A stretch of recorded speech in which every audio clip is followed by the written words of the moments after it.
Alright, we're going live. We're going to play some Super Mario 64 Randomizer. So if you want to see more like this, don't forget to comment, like, and subscribe. Don't forget to turn on notifications, join me on my socials. Those are all linked down below. Also, don't forget you can also support the channel further by becoming a channel member from as little as 99 pence per month here in the UK, or about $1.30 American. Let's get into this. Trainer, how's it going, bro? Right. Mario 64 Rando. Let's do this.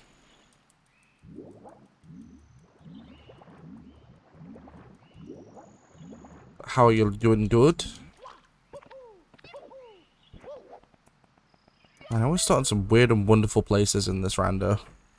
I always do. By the way, I apologize if the stream quality is a little bit lessened. My internet's going through a few issues. I have a engineer coming out tomorrow to fix it, so if it does decide to disconnect, that's not really my fault. There's not much I can do, so I'll stream for as long as my network can maintain, or for how long it takes me to beat the rando. Well, there's the box. That's actually quite nice. It's quite near the top. What are your choices? Hey Jade, how's it going? Jacob, how you doing? Oh, I'm barely gonna make this. I didn't make it. Crap. Nice. Well, might as well get the star box then, since that's closer. Nice, dude. What have you been up to?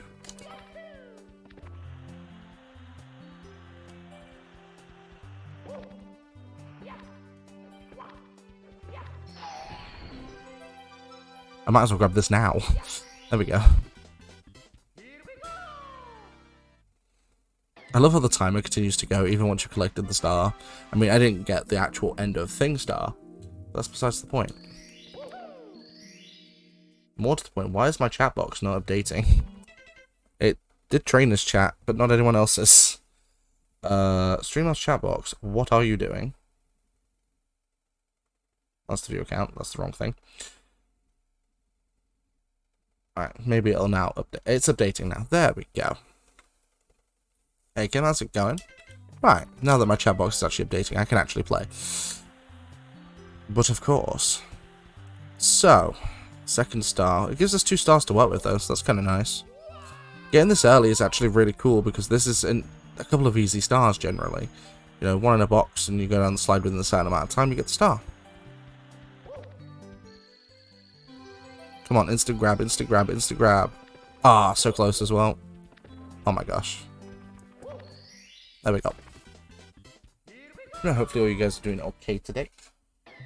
Pokemon Coliseum XD Rando, Cassette Beasts, or some Rando Master Duels.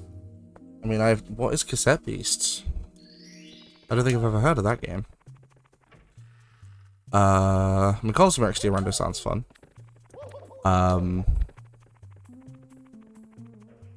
Let's check out Womps. I mean, Master Duels are always fun. Although I haven't been playing much Master Duel in the past couple of months because I've been really addicted to Magic the Gathering. They added in Lord of the Rings, so like I've built a couple of Lord of the Rings decks, and my friends do not like those decks. In fact, my friend Niall can barely beat my deck. He's beaten it like twice. Good, thanks. Feeling a bit more myself now. I've been not feeling great for a few days, so sorry I've been not to watch. And that's fine. You know, people come and go as they want, you know. If you're unable to watch, it's completely understandable. It's just one of those things. You know, people get busy, people get ill. Some people have work, some people have kids. You know, it's completely understandable.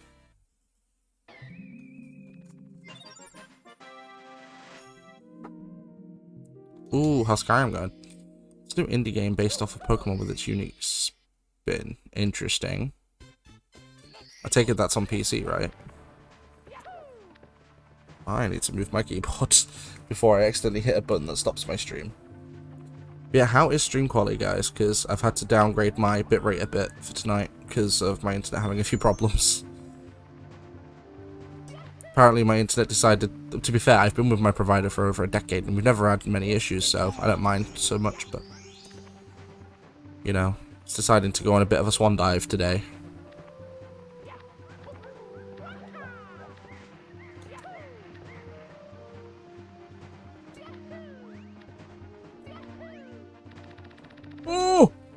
That was close. PC and console. I got it free through Game Pass. Oh, nice. I don't think I've seen that game over here, but I do know that Game Pass in America is a bit different to UK Game Pass. Like, different games are available at different times, that kind of thing. So maybe it'll come to the UK one.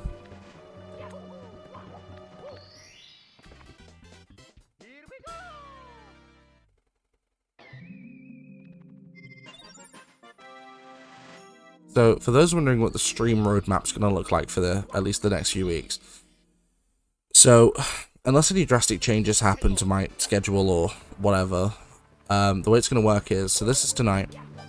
Tomorrow, I want to try and see if I can get Simpsons Hit and Run finished. Because I want to get that Let's Play over with. Because it's not a long game, I think I'm near the end. Then, for a few streams after that, I'm going to be doing some Spyro 2 runs on Twitch, because I really want to get my time down on that. I want to get sub 50, so closer to my normal personal best, which I've been practicing a bit, so I should be a lot more stable at a lot of the tricks. Then, what are we doing after that? After that, so my YouTube streams, as it stands right now, after Simpsons Hit and Run finishes, I want to continue with Minecraft with Emily, because we haven't done anything on that in weeks. But, so, the past few days, when I was at Emily's, I was going to continue with Sims for 2 of those streams. However, for whatever reason, Sims 4 on that PC I've left at hers just won't boot now. We don't know why. We've been looking into it, but so far nothing has come up as to why it just will not boot. But it will not boot the game, at all. I tried for literally 2 hours yesterday to try and get the game running. It just does not want to run. For whatever reason, it will not do it. So, because of that, obviously I can't continue with the Rex to Riches challenge, which is a little bit irritating, because I was actually having quite a lot of fun doing that, but hey. So, if we can sort that out, then I can continue it. If not, then I can't, which is unfortunate. Again, no idea what's causing those problems. We've got to figure it out. So, up until the time that that happens, my YouTube streams will consist of hopefully Minecraft, as long as Emily is up for it. And I don't want a backflip, I wanted a long jump, thank you. And then, like a new Let's Play to go alongside that, so I'm not constantly just doing Minecraft on YouTube. And then the odd, like, Spyro Rando here or there, because I do my Spyro Randos on YouTube. Because they do perform better for me on YouTube than they do on Twitch, so. As it stands. Also, for those wondering why there wasn't a stream yesterday, so. There wasn't a stream because me and Emily were helping out her neighbors. Until, like, late. I'm talking like it was, like, midnight, 1 AM when we got done. So, I just didn't get time. I was too tired by that point, so I didn't stream. Stupid monkey. I hate this monkey. I hate this monkey. It sucks. Come here. Oh my god. Yo, monkey. Yo, monkey. Hello. Dude. Yo, my dude. Get in my arms. My dude. Oh my god, these things are more annoying than Mitts. Come here. Come here. Come here. Raw. Oh my god. I'm being C-blocked by a little monkey here. Dude.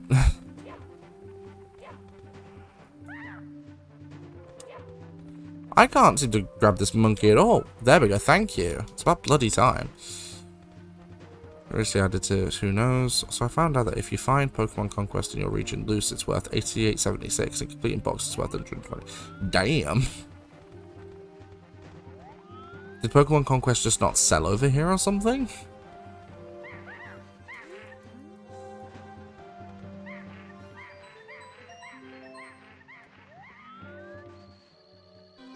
Like, did that game just not sell over here or something?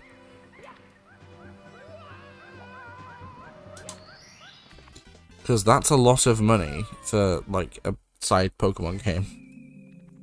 Like, did it just not sell, or what? Also, for those who haven't liked the stream, don't forget to do so. It really helps out the YouTube algorithm.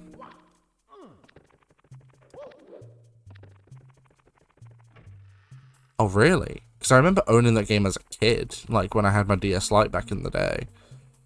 I mean, I probably don't have it anymore, but damn, that's expensive for a DS game from like way back when. I mean, I know it wasn't overly popular. Oh my god, two toads. Anyone of you want to give me a star? That'd be great.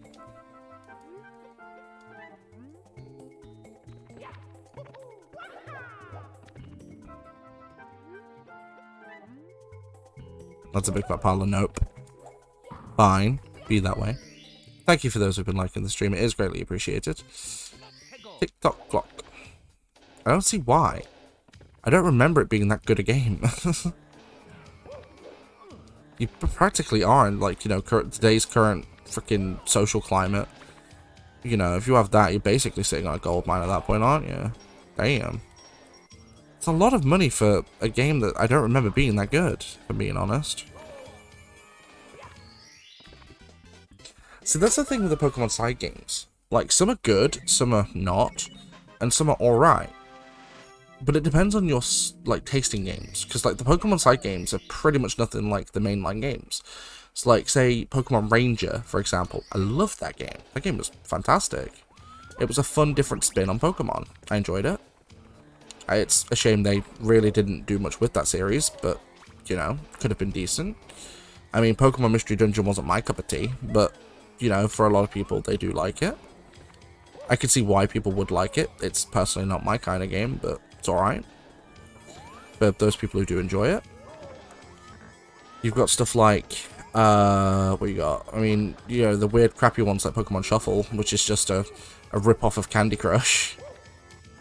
You know? Jesus, man, this is like the world of boxes. My god, so many of them back to back.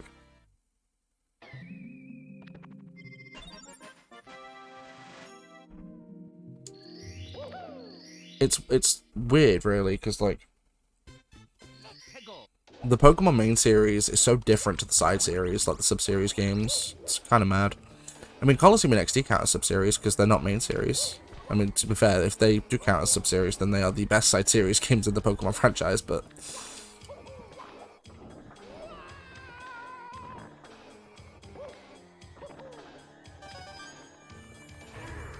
like, I've not met anyone who's played Colosseum or XD that didn't like those games to some capacity.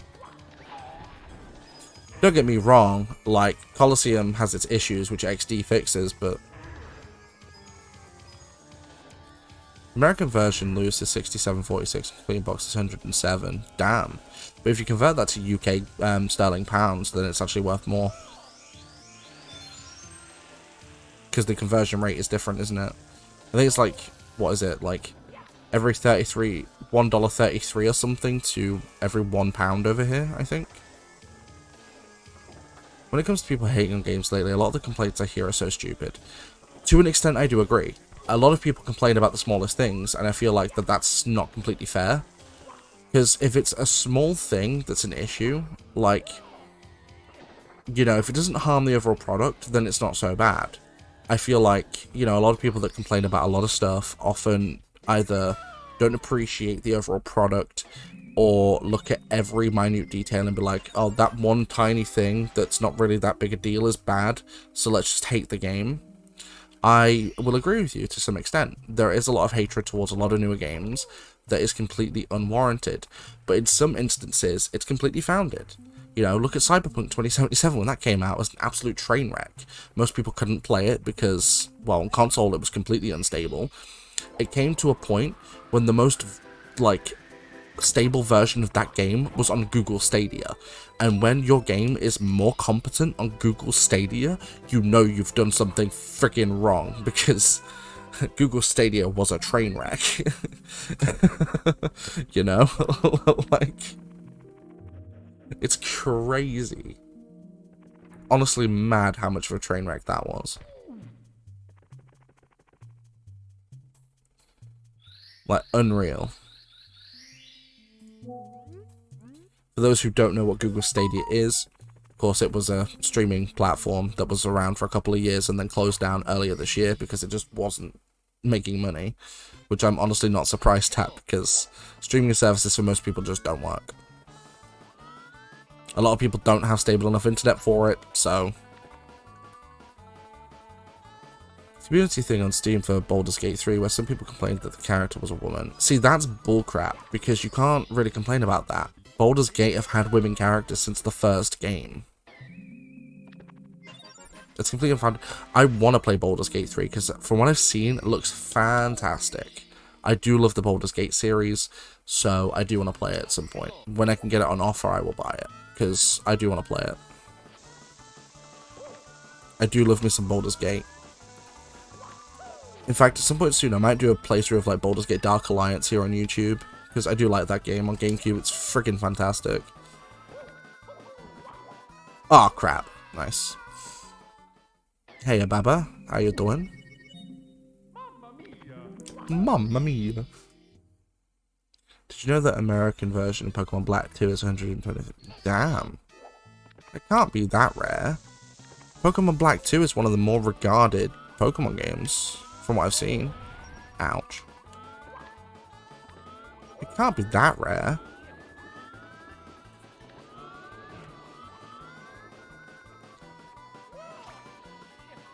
I'm doing good, Bab. Bit tired. I'm doing good.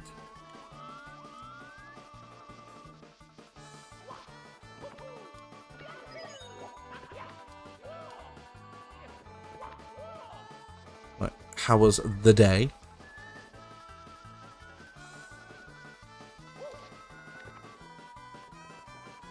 It's actually quite nice to get a bunch of the later levels out of the way, because I don't want to have to do this later and rely on this to get a few stars.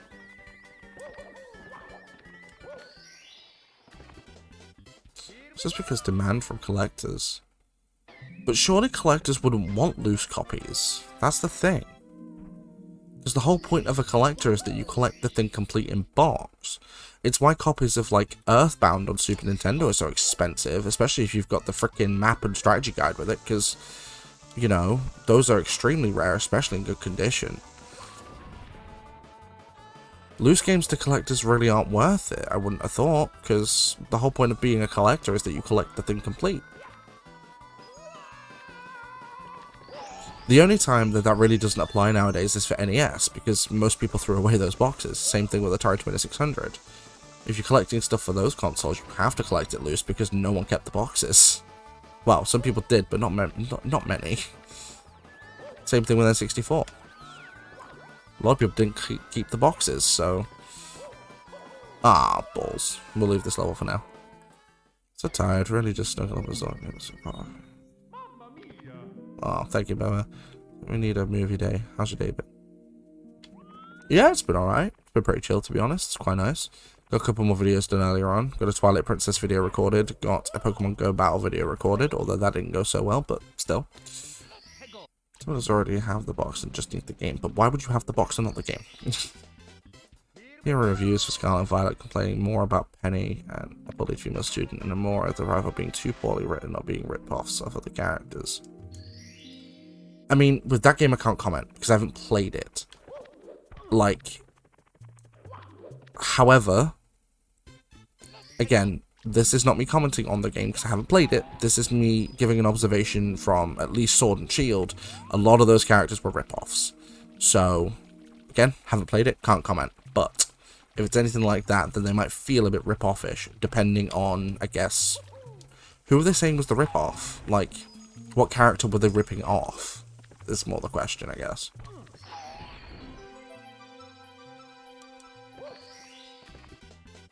It's nice for some, Bab. I mean, we're into that situation a lot at the flea market. What? They sell boxes and not games, or just the games? I mean, games loose I see. Boxes I don't get. Why would you sell a game box? I changed my t-shirt because I was sweating too much earlier. I sweat right through the damn thing. So I had to change my t-shirt. I completely sweated through my t-shirt. It was stupid hot. So, the t-shirt did not last long. Fortunately, it seems to have cooled down a bit now, because I'm in front of my fan, it's a bit cooler. Being a complete worse version of Goku since she is, for example. But, Goku's not a Pokemon character. How's it a ripoff when Goku's not even a Pokemon character? That doesn't make sense. See, that's bullcrap. I totally understand your frustration with that. It has been very humid today. It's very muggy.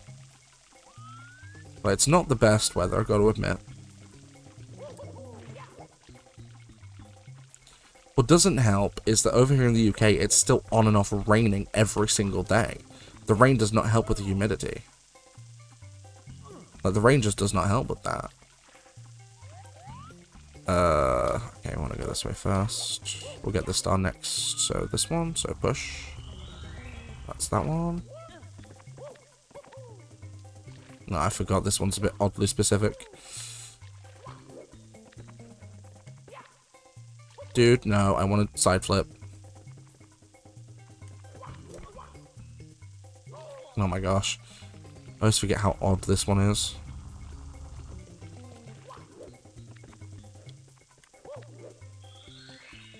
Yeah, but Trainer, for stuff like older games like Super Nintendo, Atari 2600, NES, I get it. You know, but for like, say DS, I don't get it. I mean, I get it, the games aren't being produced anymore, but I don't get that. I'm out in the rain. I hate getting wet. I mean, I don't mind a walk in the rain, but it depends on how bad the rain is. Like, if it's, you know, torrential downpour, tsunami style, then I think I'm good. But if it's lightly spotting or a bit of a drizzle, I don't mind so much. It just does depend on how much rain there actually is. If there's a lot of it, then you get that. But if there's not that bad amount, then I'm okay with it.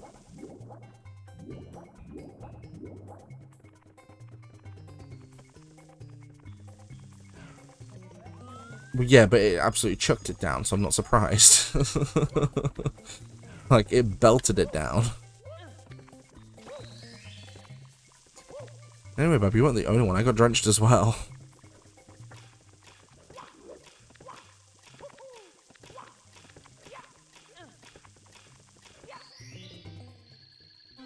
Nice.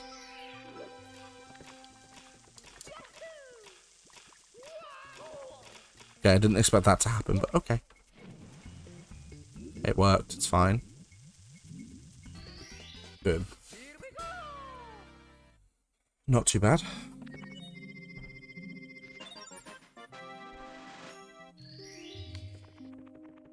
The cool thing with this level is I'm able to get most of the stars in it, so there is that. Well, no, but that's because I don't mind. That's the thing. I don't really mind getting wet by the rain.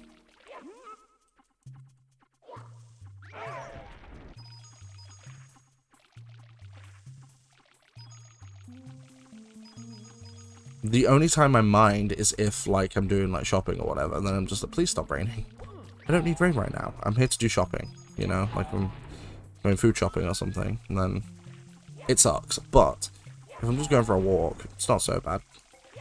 Not for me, anyway.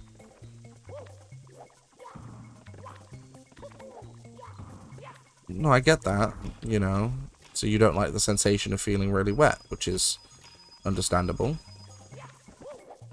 Some people just don't. For a lot of people, it's not a sensory thing at all. Some people just don't like getting hit by the rain. I can understand it. Well, this one review is saying that that's like comparing Barry to Usopp from One Piece, that they're both annoying but friendly. Well, that's the thing, you can't compare game characters based upon, like, a personality trait. Because otherwise, every character from, like, 1960 has been copying every other character from after that point. Because eventually, there are going to be so many different personality traits, it's going to feel like, you know, you're transplanting a character from another to another to another. Eventually, characters won't mean anything, because they've been transplanted. Again, people like that are stupid, because that's not really something you can... If you're comparing two characters from the same franchise, then I get it. You know? Like with me, for example, right? I thought that Leon was a crappy carbon copy of Lance. He just was. He was a crapper version. But that's a founded opinion, because they're both from the same franchise. Whereas, if I was trying to compare, let's say, I don't know, Hop to Wario or something, it doesn't really work, because they're two different franchises. Both published by Nintendo, but that doesn't mean you can say the same thing. But this person that's comparing that character to Goku doesn't make sense, because they're from two completely different franchises. That's a star. Please do not pick that up. One of them look like coins. Thank you. Wait, where is Thingy? I actually haven't seen him. Or else I don't think I've seen him. Oh, wait, no, I have. He's at the bottom, isn't he? Crap.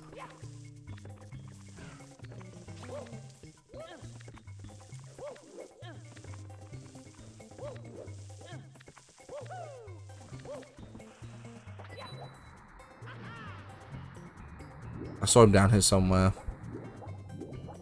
Oh, that raises the water. Whoops. Where is he? I saw him somewhere. I'm looking for a pink bomb-bomb to activate the cannon, but I can't seem to see him. The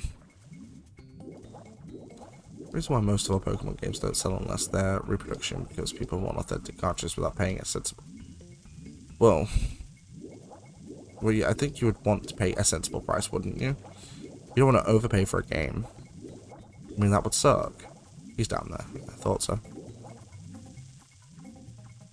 Randomizer Goku is fine in my opinion, but using it as a downside of the game isn't, you know what I mean. But comparing that character to someone who's not in Pokemon itself... This is the problem I have with the statement in general though, Jacob. Like, you can't really compare two characters based upon one personality trait. Because like I said, at that point, you're going to be comparing about 10 billion different characters, because a lot of different characters across a lot of different game franchises, movie franchises, whatever, are going to feel like the same characters because of that reason. You know what I mean? Like, it just doesn't make sense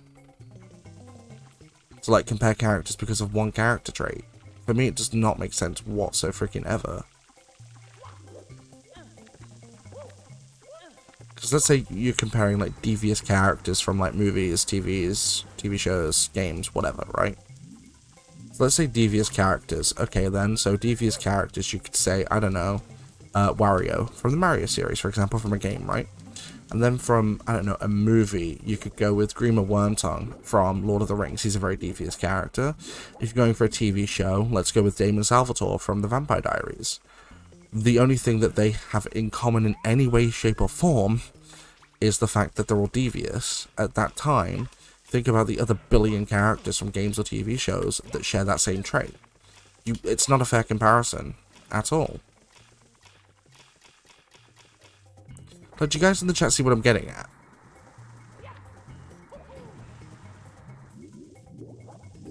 Like, it's just not a fair comparison. Someone wanted us to sell them Fire Red for $5, but we'd end up losing a lot of money. Well, yeah, but Fire Red loose on its own, at least over here, sells for about £30.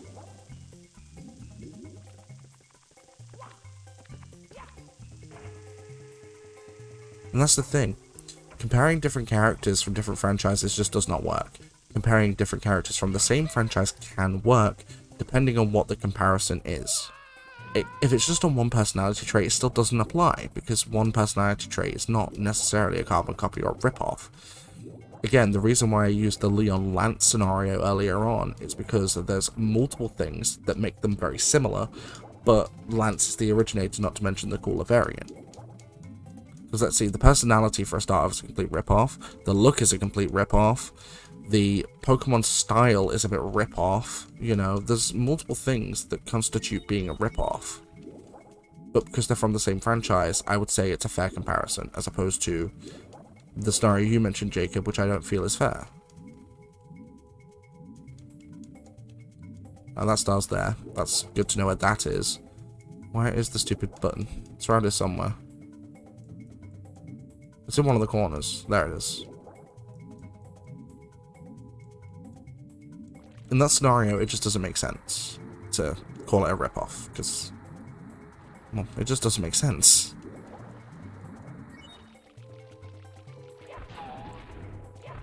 But the whole, like, people giving newer games bad press, don't get me wrong, sometimes it is completely warranted.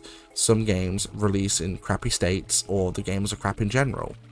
You know, I get it. Not everyone's going to like every game ever made. You know, there are people that hate Mario 64. I don't know why, since it's a great game, but there are some people who do not like it. And that's okay, they're entitled to their opinion. Even if I think, you know, no one should really hate this game because it's a great game, but...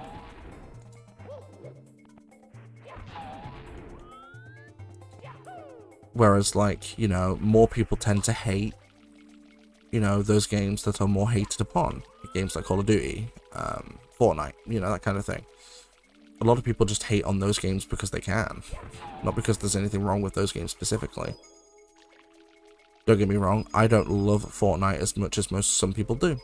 Some people love Fortnite. I don't love it that much. I can play the game, but it's not something I play a lot of. In fact, I don't remember the last time I played it, to be honest, because it's been a while, but, you know, I don't hate the game.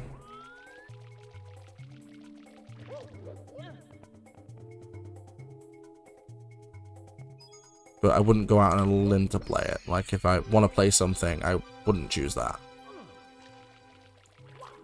Not generally. Unless I'm in the mood for, like, a shoot 'em up, in which case, sure, but...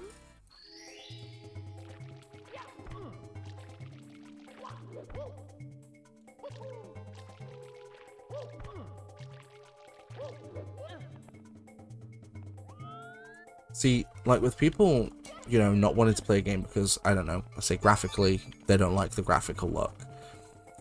I feel like it's a bit elitist and a bit snobbish, but I kind of get it, you know? If it's an art style that you're not accustomed to, or one that you don't feel like playing, I can dig that, you know? That's something I understand, you know? Not everyone's gonna like cell shading, not everyone's going to like the hyper cartoon style that some games do use. I get it, you know? Some people won't play Fortnite because of its cartoony style. I understand that. That's why there are other battle royales that exist in the same space. Apex Legends, Call of Duty Warzone, PUBG, that kind of thing.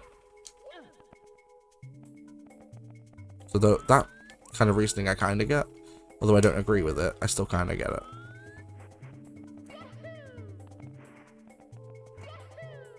But I don't take the way the game looks and judge it based upon the way it looks, because that's stupid.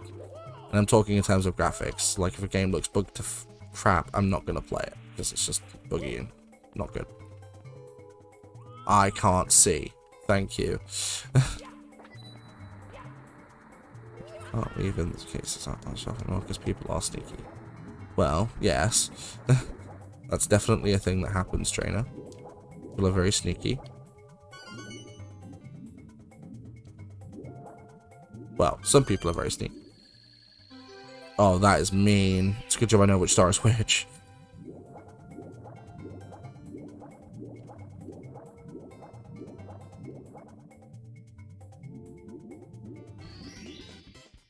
I think we just have the rule that if should at worst be the same medium, so like comparing Lara Croft to Jill Valentine is way more okay than Goku to most Pokemon rivals. Well, yeah, but that's because Jill Valentine and Lara Croft have a lot more in common. There's not just one thing that kind of links them, you know, there's multiple things. For example, they're both considered beautiful women.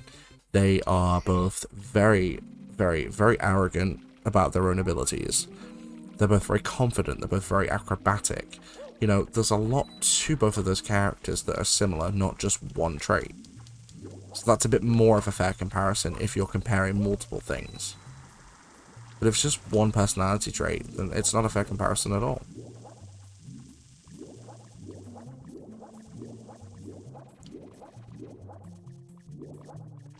Because you can't really do that in real life with real people. Like, you can't say these two people, you know, oh, like, I'm ripping off this person because of one personality trait. Like, you know, let's say, I don't know, like, I'm a confident person. Did I rip off everyone else in real life who's confident? Or is it just a part of who I am as a person?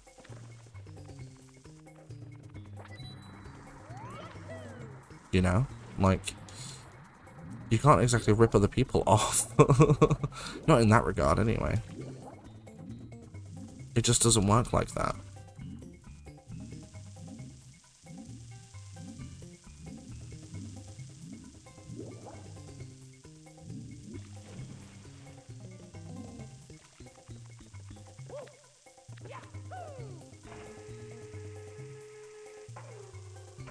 Right, go back through, because there is... that way.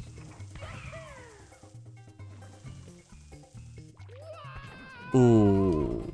Only just made that one, but we still made it, so it's fine. It's just one of those really weird situations, really, that's just kind of like, you know, people just don't get it. People just don't understand. It's kind of weird.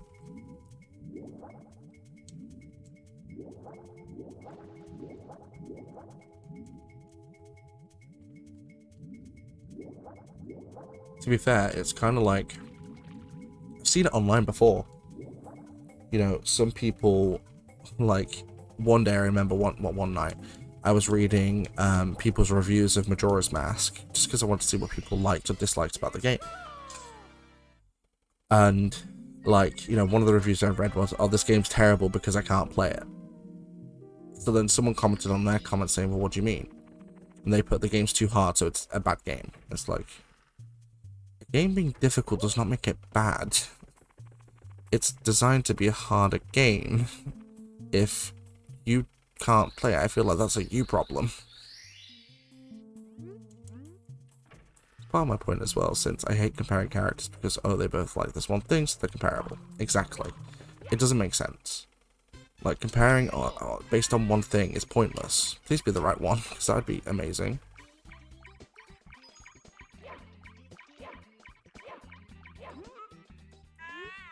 Oh, sweet. Well, that's the fastest star in Mario history. Damn.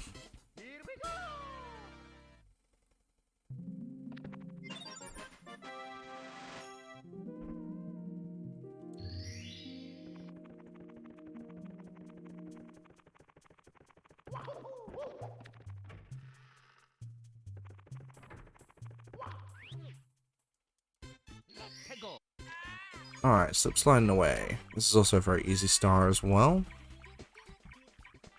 Not too bad, we're 40 minutes and we have 20 stars. I'm okay with that. Not a bad amount to have after 40 minutes, to be honest. Definitely not my fastest rando, but not my slowest.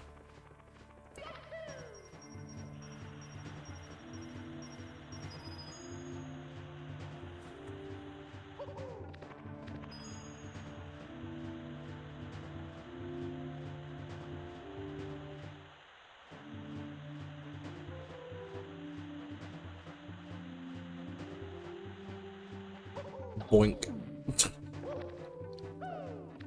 You gotta love the boinks. Feels boink, man. I don't know what you guys are up to at the minute whilst watching the stream. Other than, of course, watching the stream, you know. Come on, get in there.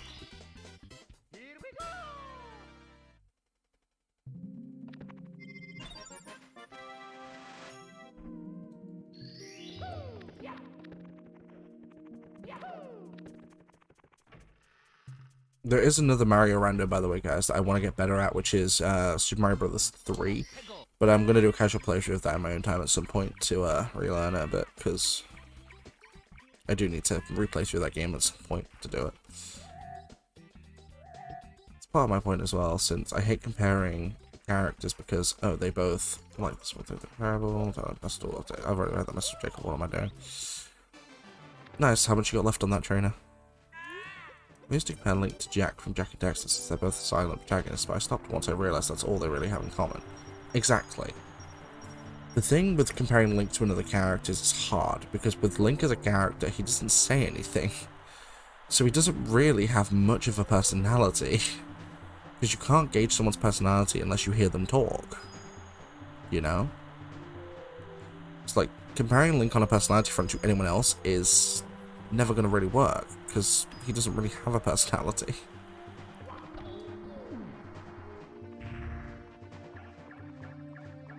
That's not too bad.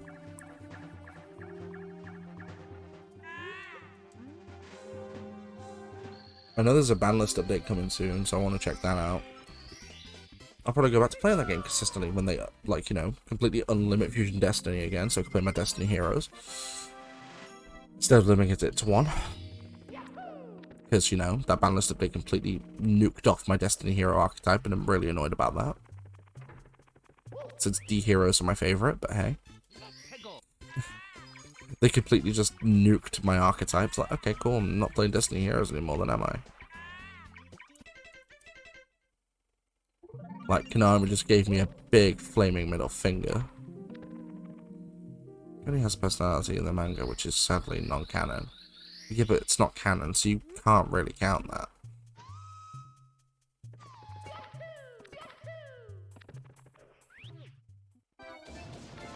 Oh, this is Bowser and the Fire Sea, and we start right at the beginning, which is not great, to be fair, because, well, it's better to start about halfway up, but hey. Nice, I wanted to long jump, and it did not let me.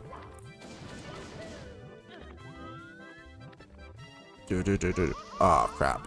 That's not good. Ah, that's a very bad coin placement. Ooh, that's a good letdown. Alright. Oh, almost walked off the cliff. That would not have been good. Whoopsie.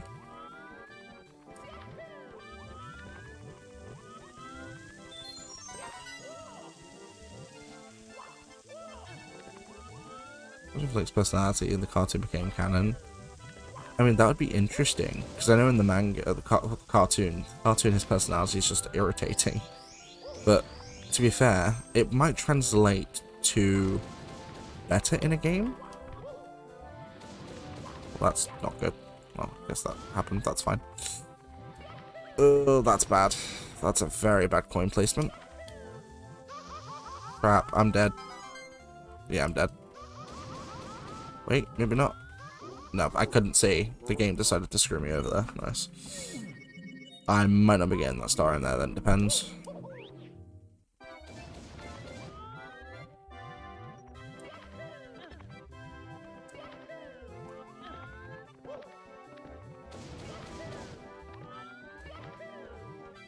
Damn it.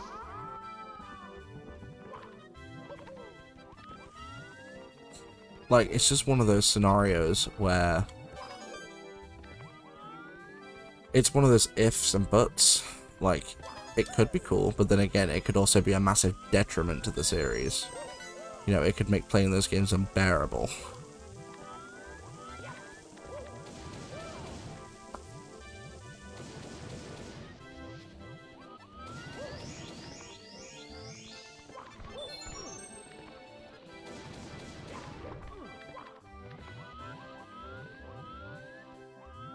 If there isn't any behind there, that's fine then.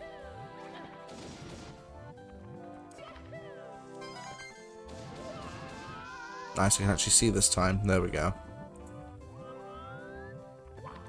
But it'd be a similar thing, let's say, if I was going to compare every anti-hero in, like, games ever. You know? Like, again, not really a fair comparison. Like, that would be like comparing, what? Think of two anti-hero characters in a game. So, characters like Riku, for a start, he's an anti-hero. Or at least he starts off as one. And let's say, I don't think of a decent anti-hero, to be honest. Someone give me the name of an anti-hero in a game. I would probably know, to some degree.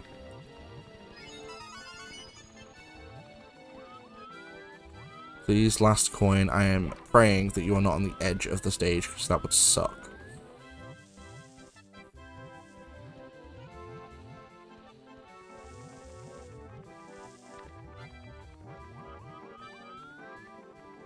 Perfect. Thank you.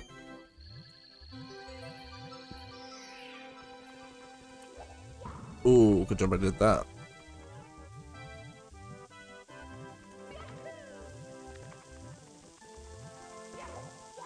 Nice. Oh no!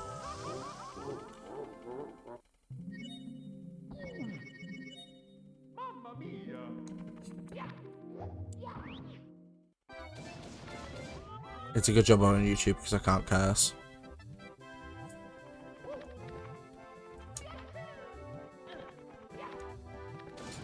Because I could think of a few names for you right now, Mario. They're not good.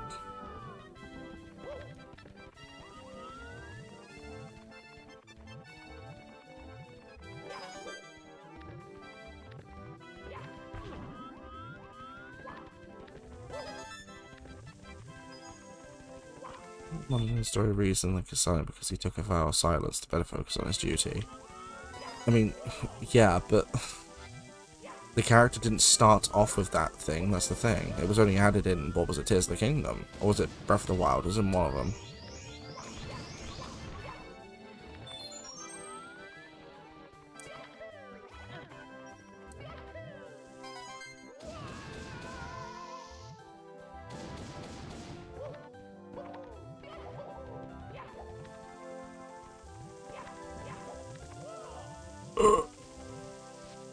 Ooh, that was close. My friends used to compare Sephiroth and Cyrus, and I'll never see it. No. There's no real comparison in Sephiroth or Cyrus. I mean, the only thing they have in common is they're both villains. Other than that, there's no real comparison to them.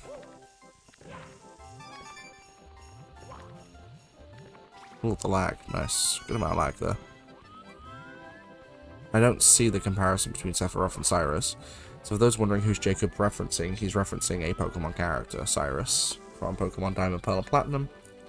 He basically wants to release the Distortion world so he can go ahead and create a new world where Pokemon are, like, free, I guess. Yeah, but the thing with a lot of the Pokemon villains after, like, Generation 2 is a lot of them have very similar goals / personalities anyway. I mean, the difference between Cyrus and Ghetsis is Ghetsis is literally a total sociopath. They're very similar in most other regards, because they both want similar things. They both act very similarly. It's just Ghetsis is more of the sociopath.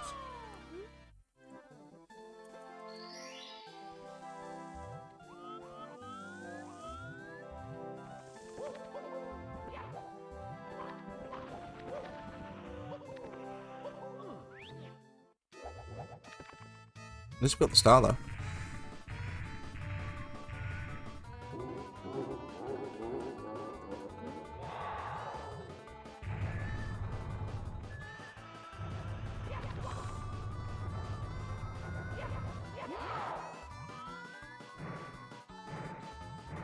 Doink, doink, doink. Oh, I hate doing spins. Well, that was terrible.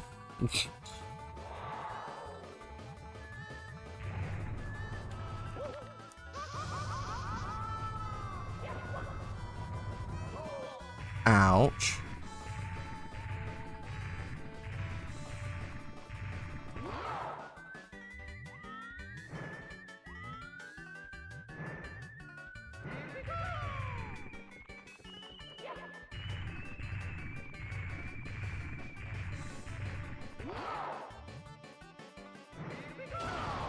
There we go. Wasn't exactly the best throw in the world, but you know what, we'll take it. Like, Ghetsis was a complete sociopath. Like, he wanted everyone perished. Whereas Cyrus kind of wanted the same thing, but he didn't want it in such a brutal way. Like, the thing with Ghetsis was he was more brutal about it. Whereas Cyrus was not. He was very mundane about it.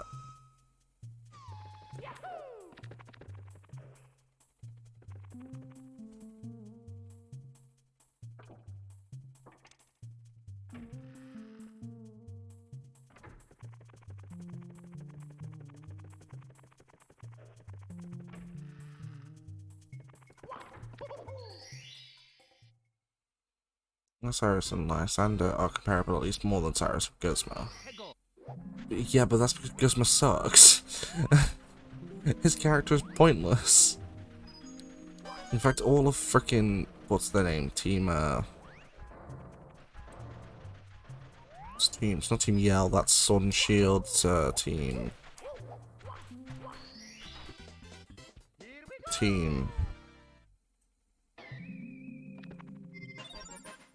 Skull. Thank you, Jacob. Team Skull.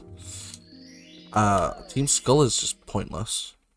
Same with Team Yell. Again, really pointless.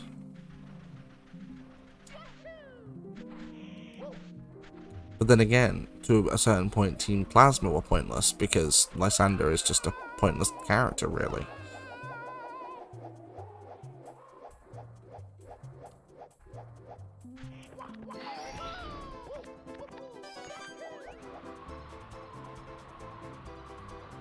Where is the stupid bird?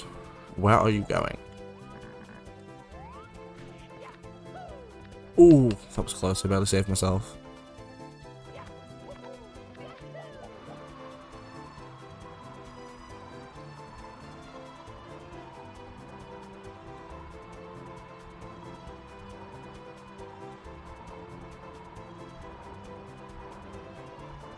I better go down.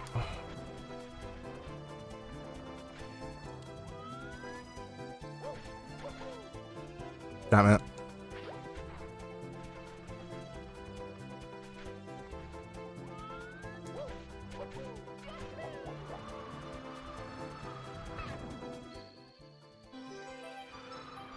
Oh, your team's just taking inspiration from Archie's plan to reset everything back to step 1.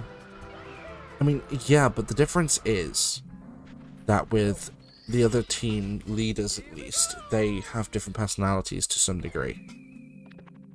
I give Team Yellow has more of a purpose than Skull because Team Yellow's at least agreed on what they're doing. I mean, fair enough, but as a team, they don't accomplish anything. That's the thing. Like, their whole purpose is to cheer on Marnie. And that's basically it. They don't do anything else. They're just sort of there.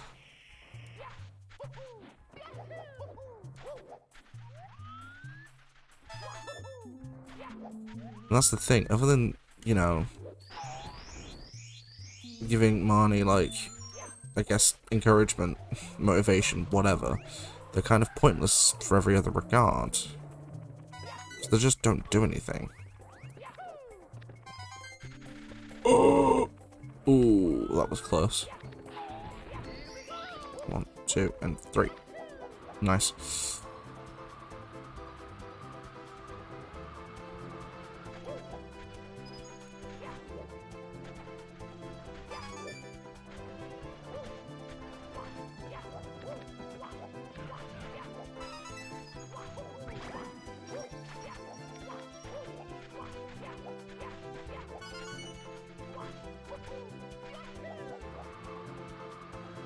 I mean, to be fair though, with Pokemon Scarlet and Violet, I don't even know if those games have an evil team, so... For me, that's unknown territory, so I've not seen anything on one, so I don't know if they do, but... I guess if they do, they can't be any worse than Team Skull or Team Yell, so...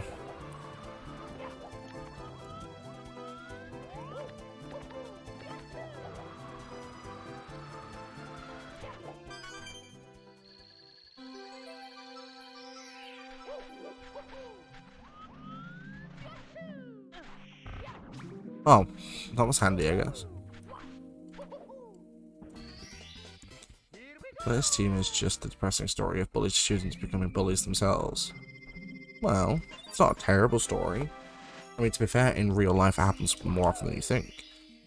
Bullied students, as like young children, will often become bullies when they grow older into like high school.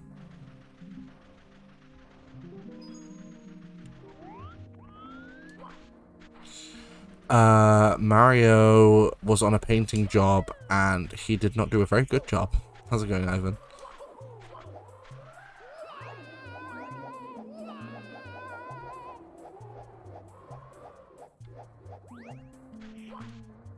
I think he covered more of the paint on himself than he did the walls. Star? No. That'd be too easy.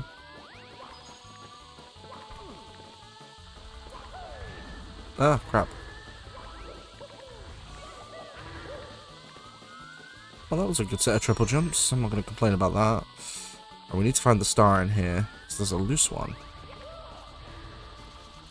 Yeah, not too bad. I can't complain. Can't complain. A little bit tired, but other than that, not bad at all. Been up to much today?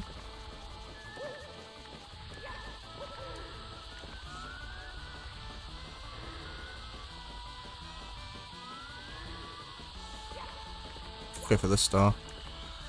But I'm always bad at judging this one. X is just below me. Oh, that was close. And then this one, I believe, is just below me again, right? Yeah. Wait, I think I just saw the star. Yeah, it's there.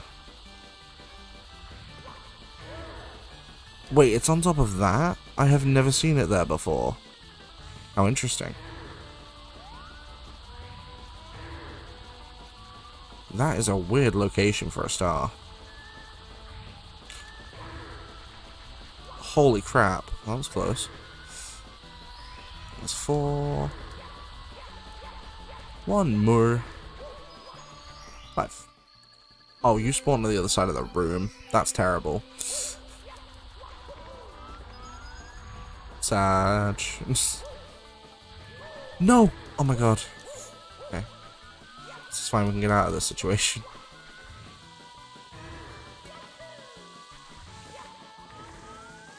Yeah, there we go. Ooh. Nice, not too bad then. Now I just gotta figure out where the other star ended up. Whereas the teachers had no idea the team were actually bullied, just thought they were delinquents. I mean,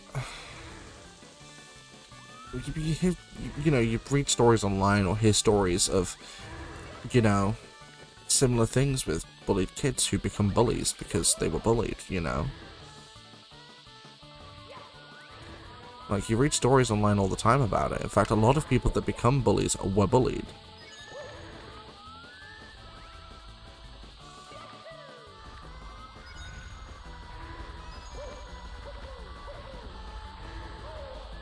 Ooh.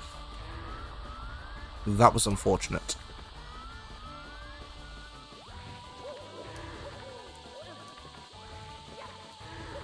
Damn it, I was hoping to do a side flip, but didn't get a chance. Where did the star end up? I'm so confused.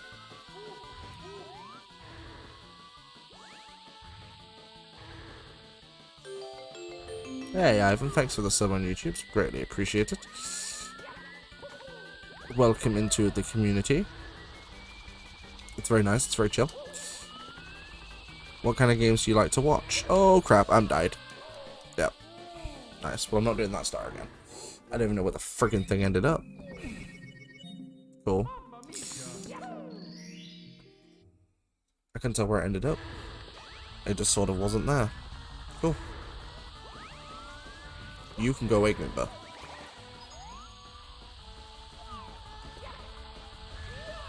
Oh, that is total bullcrap. Wild.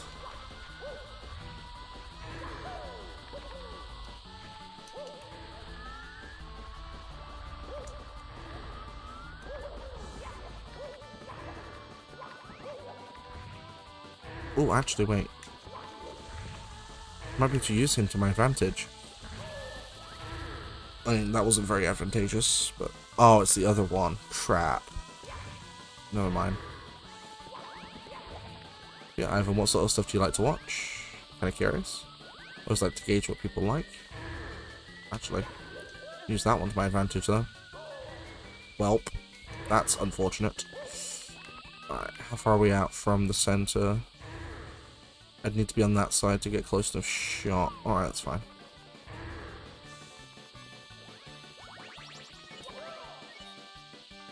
Honestly, the full Scarlet story was good, just depressing. I mean, it's nice to hear that those games have a decent story.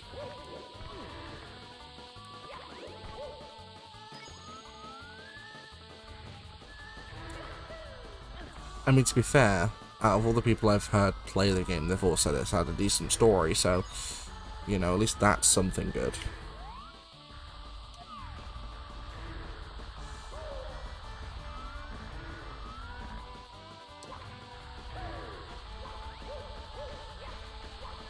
Come on, that's it. Come on, come on. Ooh, okay, that was close. Yeah, good. Just like that.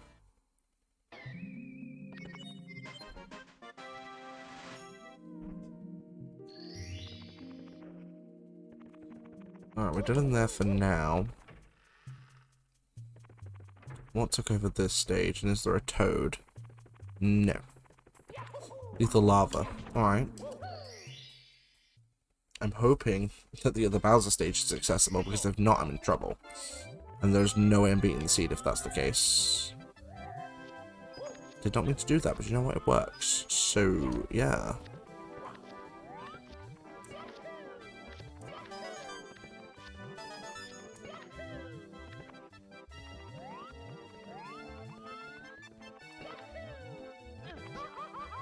Huh? What happened? Free star though.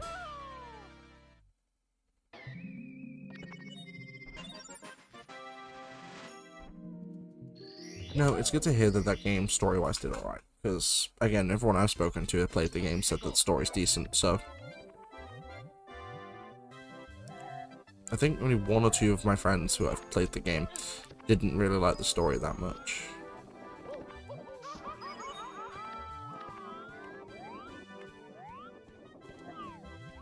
It's a Game Freak found the right path again. Let's hope they stay on it this time. Well, they found it for the story, not so much for the game itself. I mean, again, it might be really fixed up now, but not when it came out it wasn't.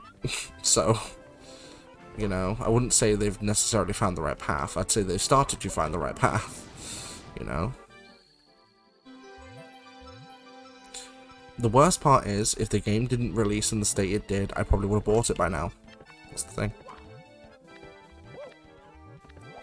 Because by all accounts, the game itself is pretty good. I mean, the only major complaints that I've heard from other people is, one, the way the game released, and two, a couple of them have told me that they hate the terrestrializing thing, because it does kind of break the game. But other than that, everyone else has said everything else has been decent, like the story, the soundtrack, graphically it looks alright.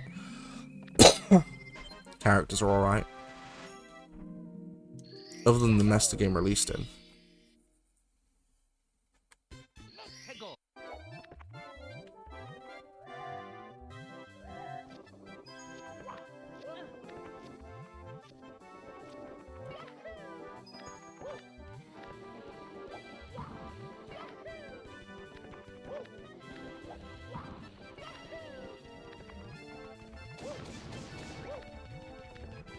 Like, as it stands right now, the only reason I want to play that game at some point is literally because of Pokemon Go, so I can get Gimme Ghoul.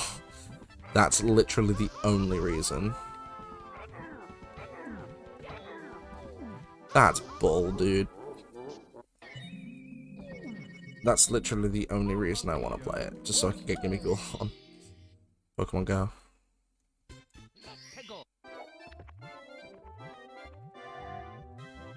Because, like, in the past year or so,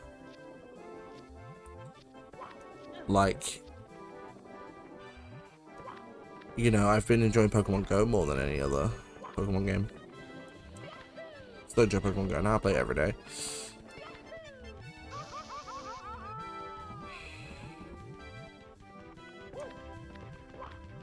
Not from what I've seen and not from what I've heard. Terrestrializing really breaks competitive from what I've seen and what I've heard.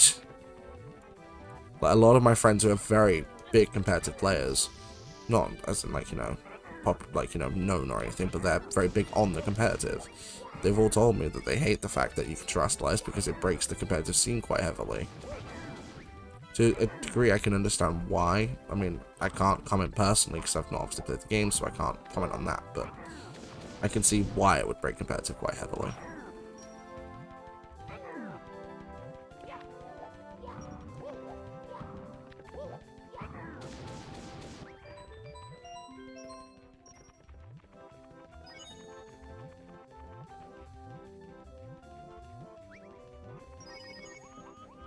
Alright, where did that big bully end up? That's the question.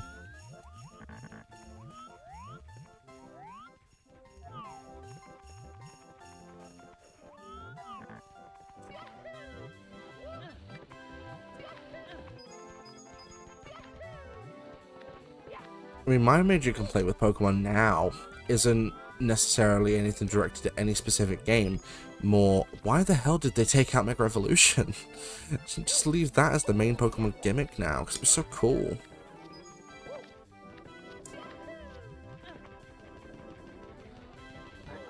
Like, there was absolutely nothing wrong with Mega Evolution. There's no reason they couldn't have kept that as the main Pokemon gimmick. There's none.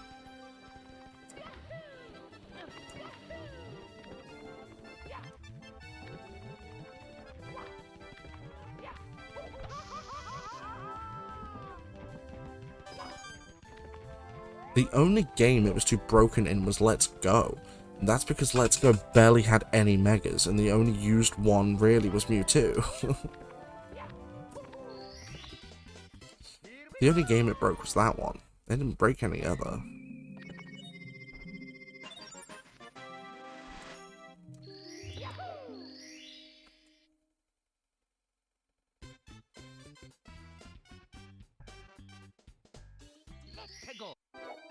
Like, it's a shame, because Mega Evolution was just awesome. You know, don't get me wrong, a lot of Pokemon that didn't need Megas got them, but at the same time, like, a lot of Pokemon that needed them got them. Oh, that is bull! Wow.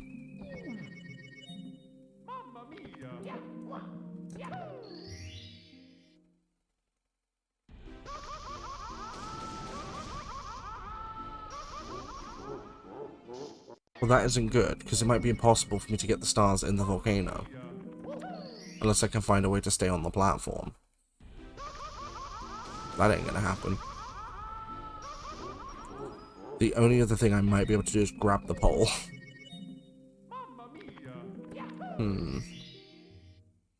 This could become very unfortunate very fast. No, you can't even grab the pole. Well, I don't think I'm grabbing any of the stars in the volcano. I'll try once or twice more, but... Yeah, but there's nothing wrong with experimentation. I have no problem with that. My problem is when you're creating inferior experiments. That's my problem. Because Dynamaxing was inferior to Mega Evolution. And for me personally, the whole prospect of terastallizing kind of takes away from the normal game, because if you can just change a Pokemon's typing, doesn't that kind of defeat the purpose of having Pokemon be different typings in the first place? Because let's say you've got Vaporeon, right? You terastallize it into, I don't know, like a fire type. I mean, doesn't that kind of waste the point of Vaporeon? Am I making any sense?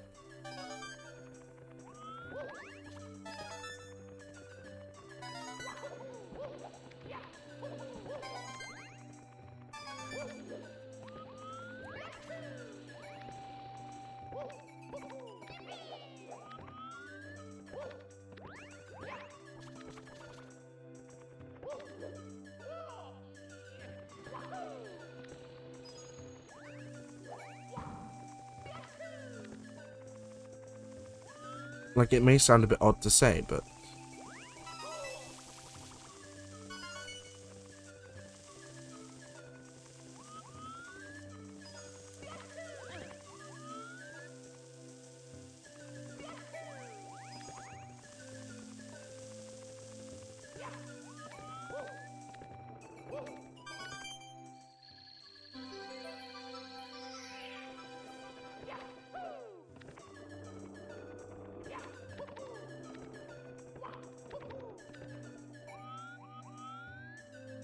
Oh wait, the star's at the top, isn't it? Star position doesn't get randoed in rando. Well, at least not this star position anyway.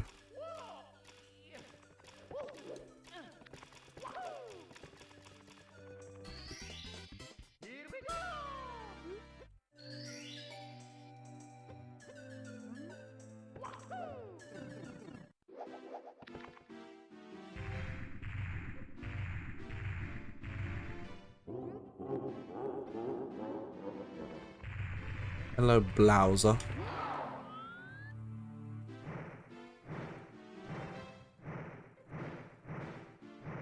Do. Nice.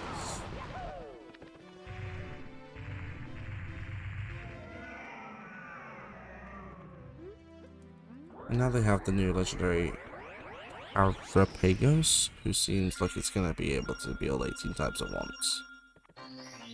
I mean, that's kind of broken. Like, you know, it's like, what was that Pokemon game you got me to play ages ago on Twitch that has the Giratina that does it? Was it Insurgents, I think, right?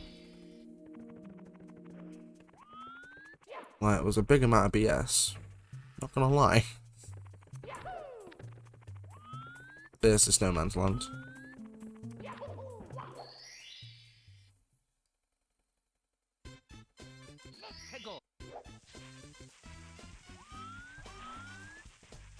This level just looks wrong with the Bowser and the Fire Sea Skybox. Insurgents, yeah.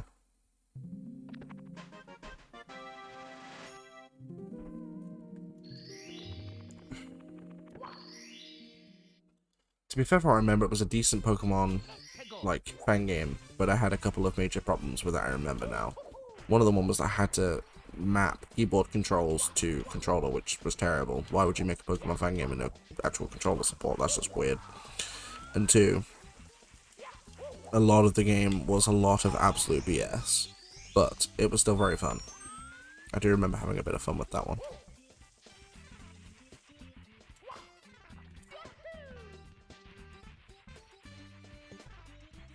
But I do remember there being a lot of BS in that game. Like, there was a lot of absolute bullcrap in that one.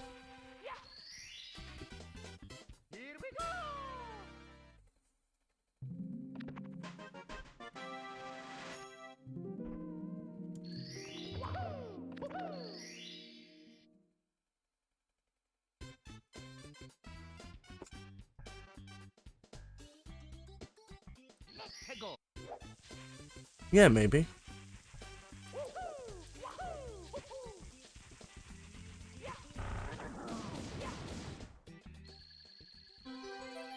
That was easy. Such a kind of anticlimactic, not gonna lie. I'll take it though.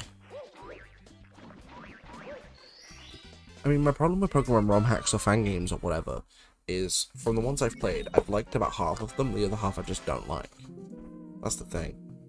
Like, I played Uranium back in the day and I wasn't a fan of it. The whole Uranium typing was so overpowered, it kind of negated the point of other Pokemon.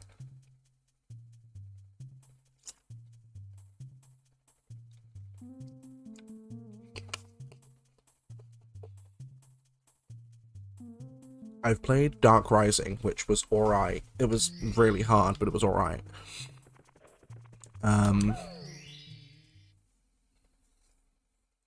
I've played Pokemon Glazed, which I don't remember that one very well, but I don't remember enjoying it very much.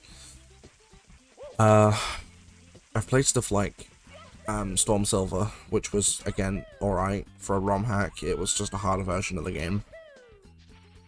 But it was alright.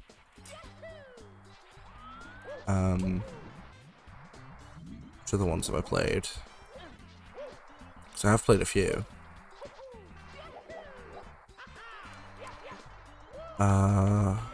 There's another big one I've played, but I can't remember the name of it now for the life of me.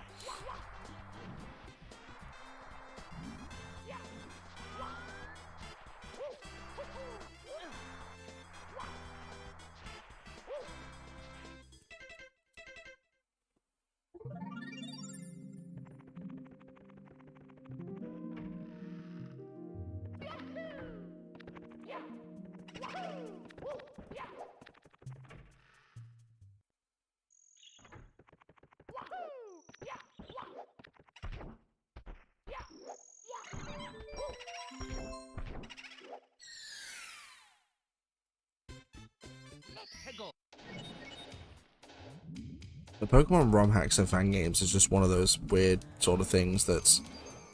they're cool, but at the same time, they can also be very, very annoying because of how hard they can actually get. And don't get me wrong, I don't mind games with a high difficulty setting. I mean, for God's sake, I enjoyed the Dark Souls series, you know what I mean? But, at the same time, like, I feel like a lot of those those fan games, ROM hacks, whatever, are unnecessarily difficult. Like, they don't feel natural, like, difficulty-wise. A lot of them feel very artificial in difficulty. You know, or like, you know, standalone games themselves. Like, one of the reasons I don't like Nioh is because of the artificial difficulty. It is too difficult for no reason. Like, it's just a very difficult game that's like... No, I do not. I have played a couple of Kaizos in my time. I have played Ocarina of Time Kaizo before, and that was annoying. I have played Mario 64 Kaizo, and that was complete bullcrap. No thank you. I've played a few Kaizos. I'm not a fan.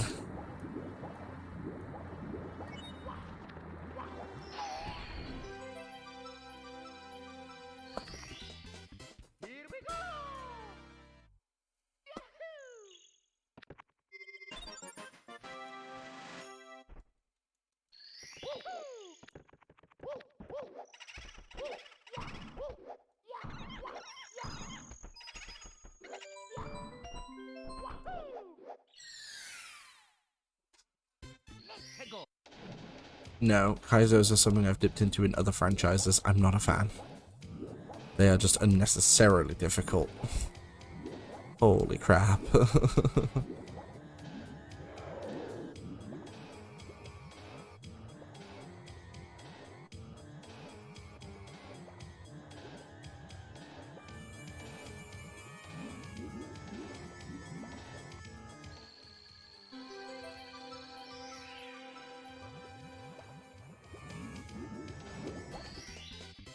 And that's the thing, I don't have a problem with games having like a high difficulty curve. That's cool. As long as it's an incremental curve. Like, my problem with a lot of games, like outside of, I guess, Dark Souls and a couple of others, is that difficulty is welcomed as long as it eases you in. You know, like, let's say, I don't know. I mean, I'd say Ocarina of Time, but that game's easy anyway. But, like, let's say Majora's Mask. You know, you start with Woodfall Temple, which isn't that hard to understand. And then you move on to Snowhead, which again is not that hard to understand. And once you understand Great Bay, it's challenging, but once you know where you're going, it's not as bad. And then, of course, Stone Tower Temple, for a lot of people, is just difficult. But, you know, it's sort of like an incremental curve. It doesn't hit you in the face with, oh, this game is hard, have fun. You know what I mean? It's going alright, Ninja. How you doing, dude? Ouch.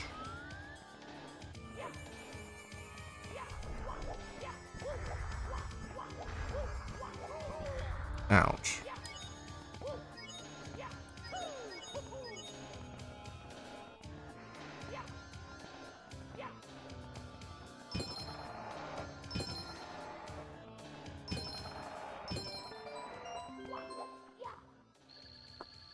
Does it make you unable to use items in battle with set battle style, have competitive AI and heightened levels? Oh, because that sounds like so much fun. It's going alright, but super busy today, but I'm glad I catch the stream. Nice, what sort of stuff you've been keeping busy with?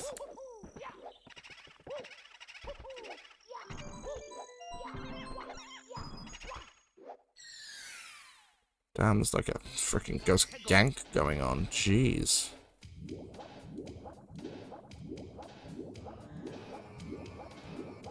Alright, I will do 8 reds. I will try and do the 100 coins, but based upon the coin placement I have seen, it may not be possible. We'll see.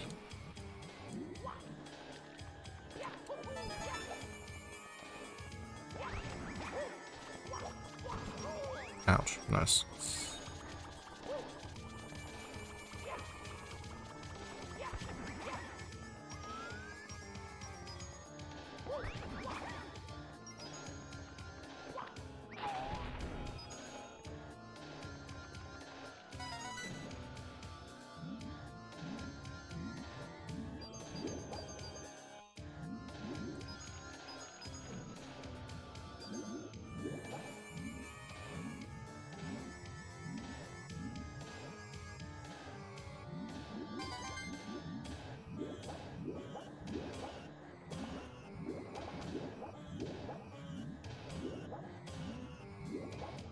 Do do do do do do do do do do do do.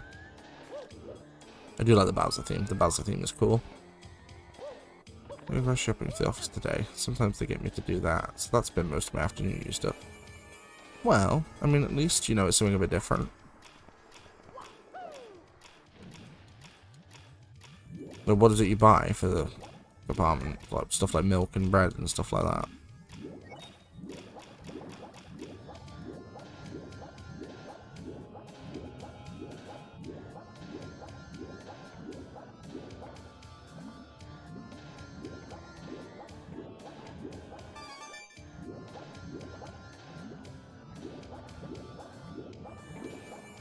Oh, I am not going to be able to get the 100 coins without metal cap. Alright, noted. There's no 100 coins without metal cap then.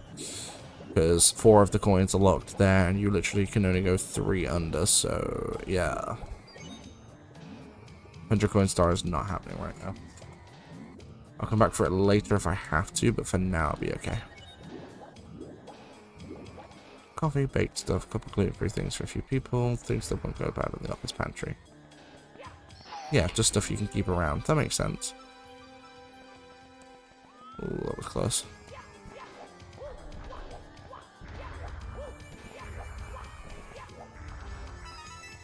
I mean, it's good that they keep in mind people with stuff like, you know, gluten issues or, I guess, dairy issues or whatever, you know, free from stuff you have to buy.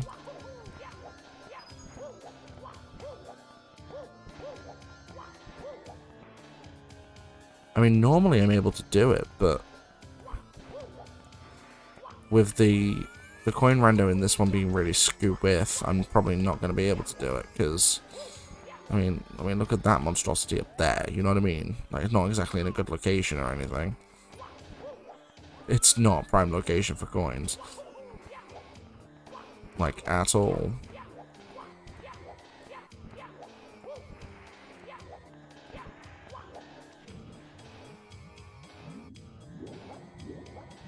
There is a coin I've missed somewhere, so I need to find the last 8-red coin.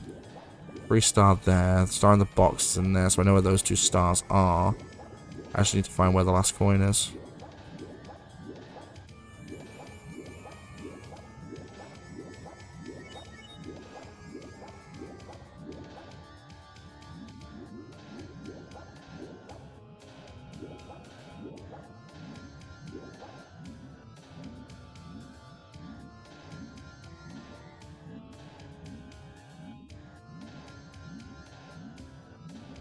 Oh, come on, where is the stupid coin?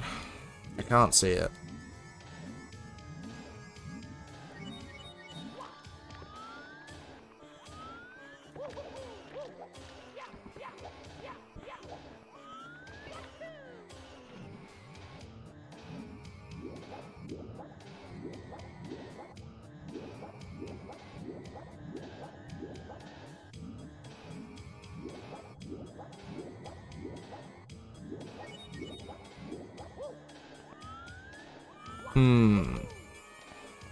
I do not know where this coin is.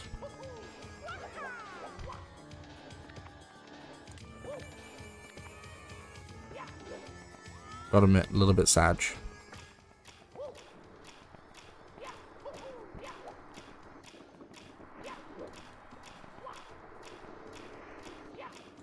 There's one other place I haven't checked. If I can do a side flip, thank you.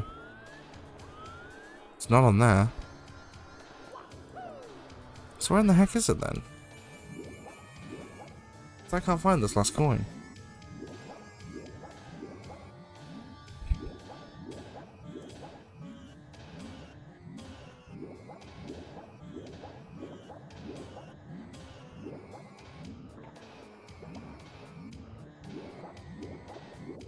The placement of everything in this Jolly Roger Bay has not been good. It's not within there, is it? No, just blue coins.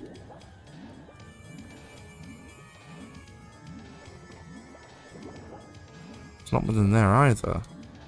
What on earth? Where is it then? But this is just great.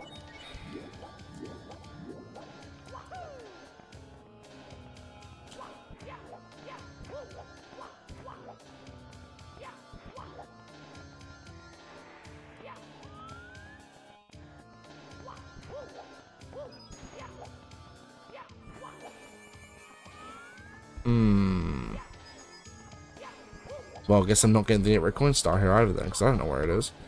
Checked everywhere. Sure. Alright, game. You do you. You do you, I guess. Like, if you don't want to give me the 8 coin star, then don't, but... Although if those who haven't liked the stream don't get to do so, that's cool, Ninja.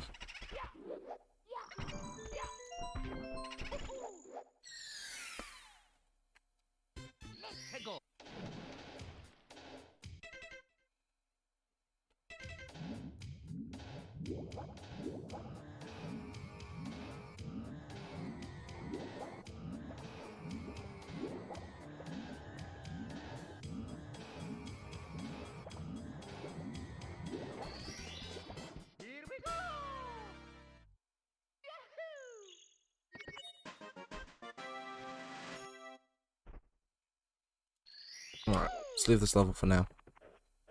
We can come back to it in a bit, if we need to. Right, well I need, what, 32 stars in order to open up the final Bowser door.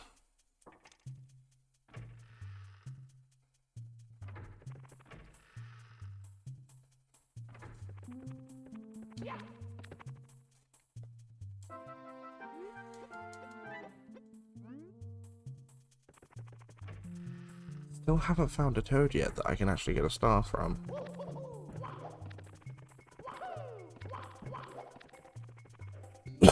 Hello, Toad. Nope. Like, there's a lot of Toad, but not a lot of star action going on. It's very strange.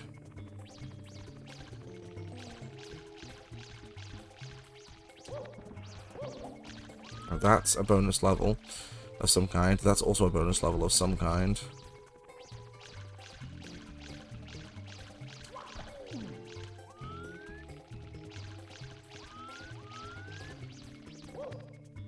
There we go. Toad is straight trolling me.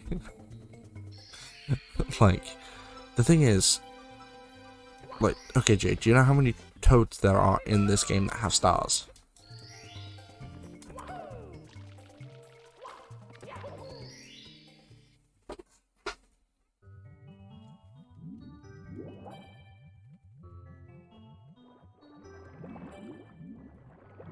So, there are 3 Toads that hold stars. So 3 of the stars in the game are held by Toads. Do you know how many Toads there are in the game that you can talk to?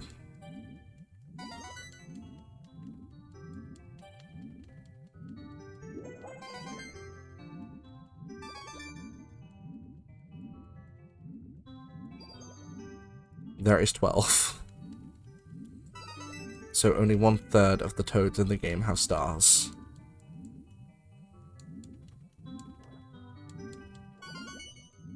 And somehow I haven't seen a single bloody one. Go figure.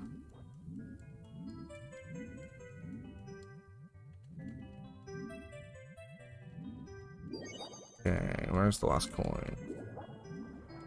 Let's take a deeper look around. Go around it somewhere. Oh, normal coins at this stage.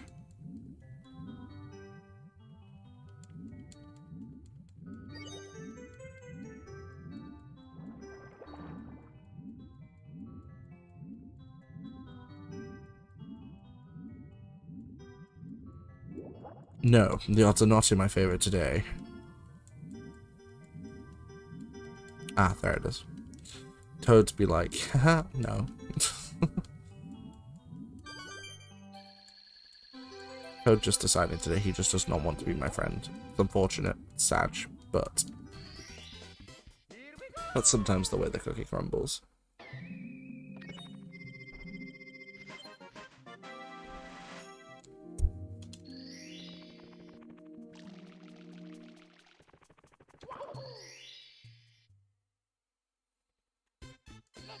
He's a maze cave. Alright, we're starting actually a good location. Not bad. This is a decent place to start because, yeah, there's going to be at least 1 star here. Always is.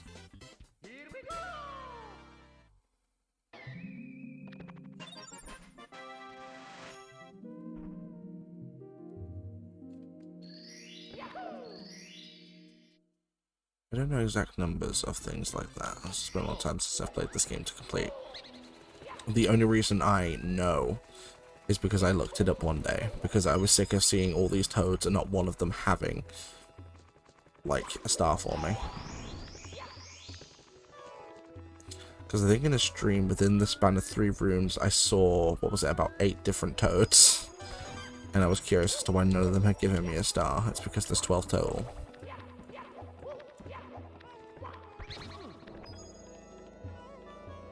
That was about there. How it didn't get squished by the elevator, I do not know.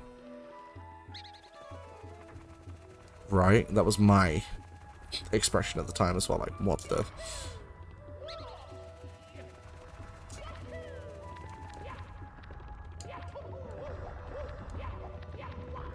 Like, luck-wise, I didn't think anyone could have that kind of bad luck.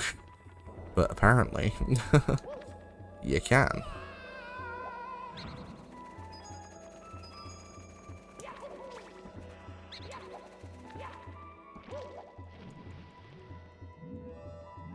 There's normally at least 1 star down here.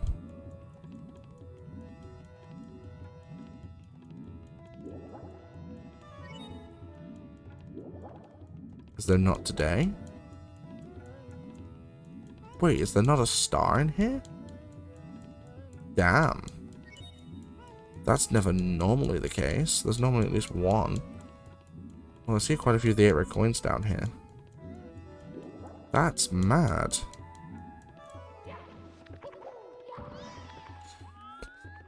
If I'd played the lottery that day, if I'd, you know, even looked at the air with the ticket in my hand, it probably would have come down as a court summons.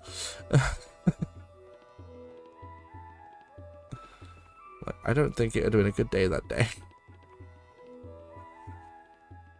It's like, oh, you casually dropped your lottery ticket on the floor, here you go, here's a fine for littering.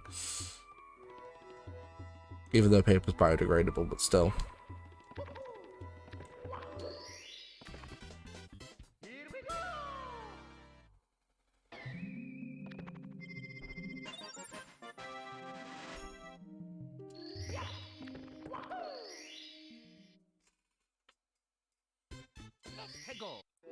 I mean, to be fair, sometimes you just have bad luck.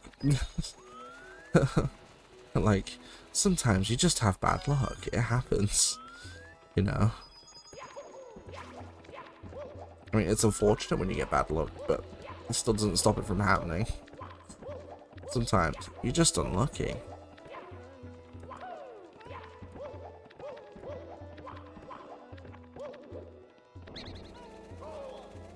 Ouch.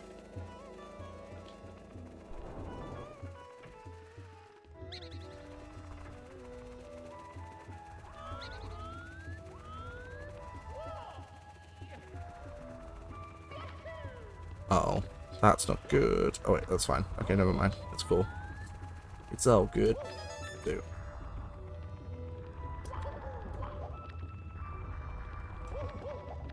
Ouch. That's 3.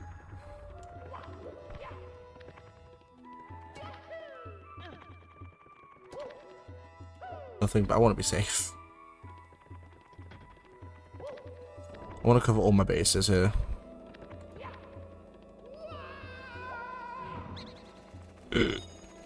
Ooh, that was close. Yeah, wait, is that coin there or is that a star? I don't know what's causing that shadow. How odd. Alright, there's a green coin over there, and there's also a few under here. I'm pretty sure I can get all 8 red coins now.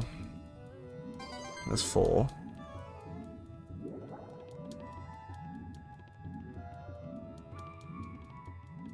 Five. There's number 6.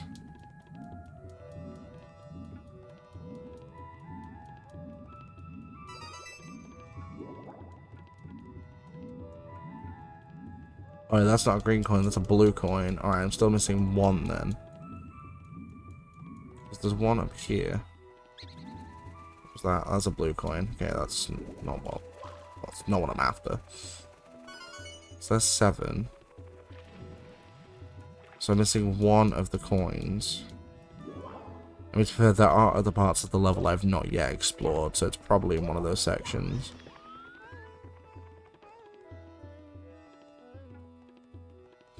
But I also do want to check in this room as well. Because it could be in here. Along with a star or two. There is a star in here. That's a metal cap. That's a metal cap. There's a lot of metal cap in here. I'm actually going to quickly check what this level is. Metal cap. Alright. Cool.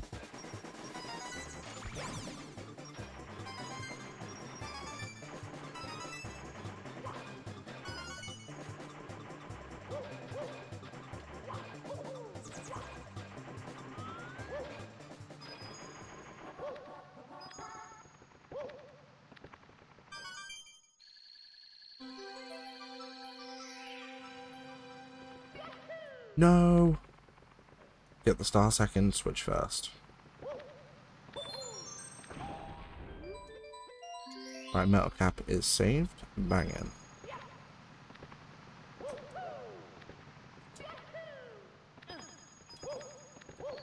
Yeah, it's a little bit odd. Like, this normally turns right back into metal cap.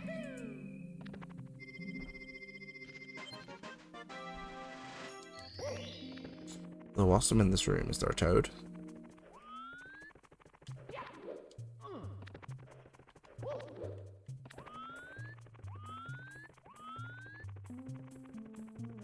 No, but I can check what this level is. This is dire. Okay, that's fine. I'm not doing this right now, but I know where dire is at least. I mean, with Dire Docks, I should be able to get most of the stars in there. And now that I have Metal Cap, I should be able to get... Well, I should be able to get most of them. So, that's kind of cool. Once I reach 50 stars, I'll also be able to get MIPS again to get another star, which is cool. I'm only, what, 27 off from having this done, so that's not... Wrong level. So, that's not too bad. Someone named Stud. Oh my god. That person's clearly not an edgelord.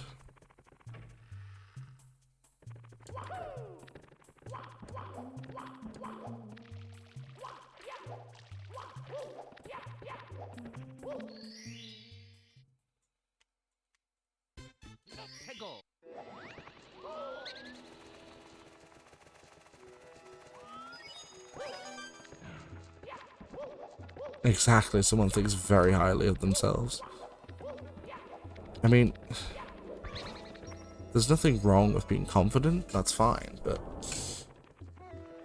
I feel like calling yourself Stud is a bit egomaniacal. Like, just a little bit.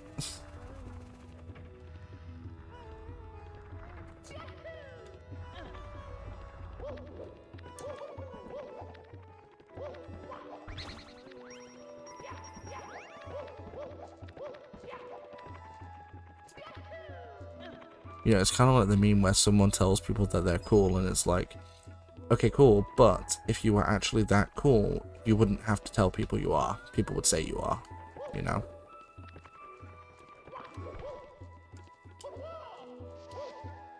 That was skill, and there's a star up here too.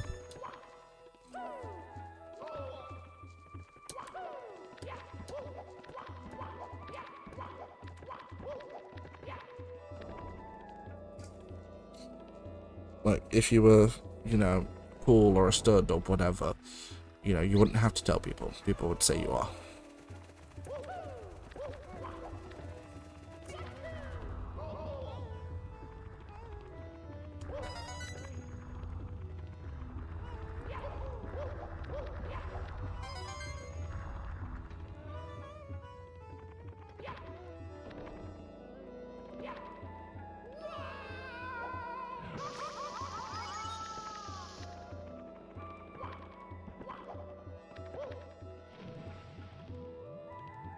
Like, it's actually kind of funny because,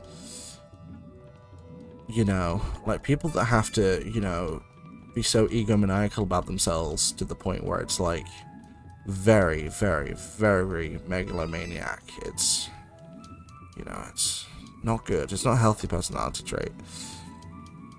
There is a very fine line between self-confidence and plain arrogance. There is, yeah. Again, you sort of become a bit of a megalomaniac, really. You know what I mean? Like, if you start thinking you're, I guess, the hot stuff.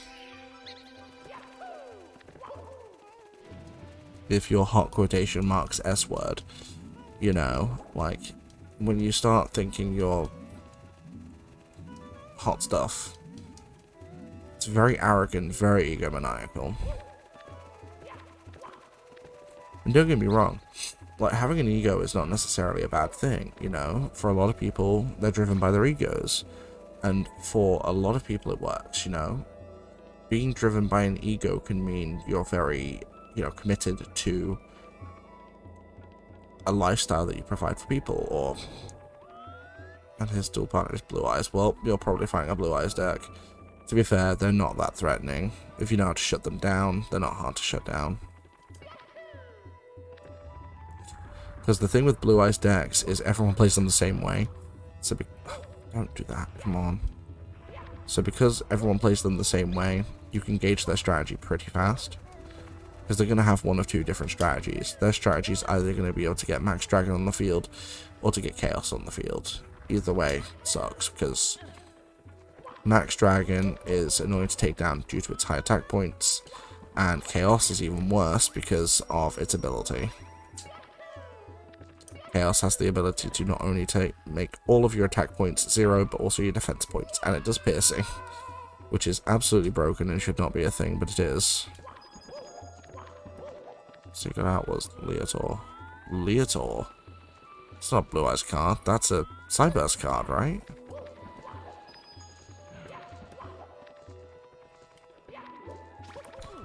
Welcome back, Ninja. He probably bricked real hard then. What deck are you using? Red Eyes.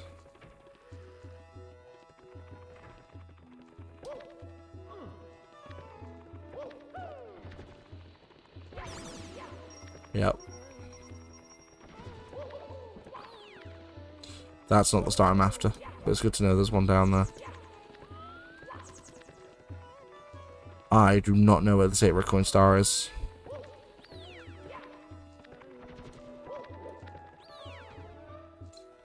Probably have a name like that, then play something completely different just to confuse you.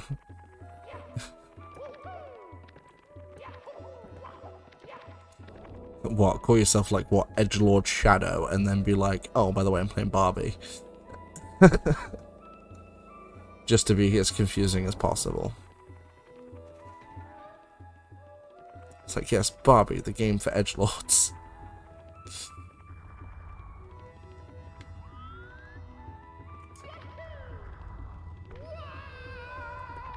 You know, because if you're an edgelord Giga Chad, that's exactly what you're playing.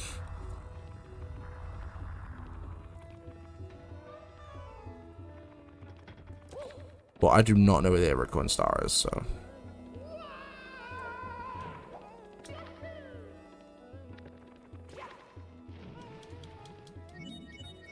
It's kind of sad, but I do not know where it is. Probably then, I take it you're playing in rookie rank.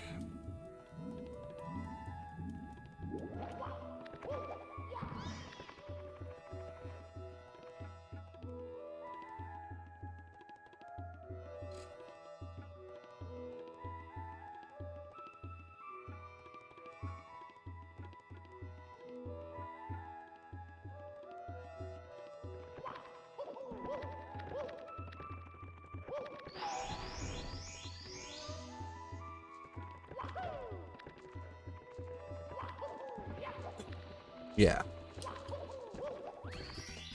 I mean, to be fair, I'm probably going to end up back in rookie rank because I haven't played competitive Yu-Gi-Oh! In a while. I mean, back when I was playing it consistent, I was in platinum rank, but it's been a while. It's been a hot minute since I last played Master Duel, so. Or at least since I was last consistently playing it. Because, I mean, I've hopped on every now and again to like a deck profile or a random Master Duel tool for a YouTube video, but I haven't consistently played in some time. Mostly because I've been playing a lot of Magic the Gathering. Like, well, Magic the Gathering online, because Lord of the Rings decks got released and they are really cool, so. Well, Lord of the Rings cards got released, I then built a Lord of the Rings deck.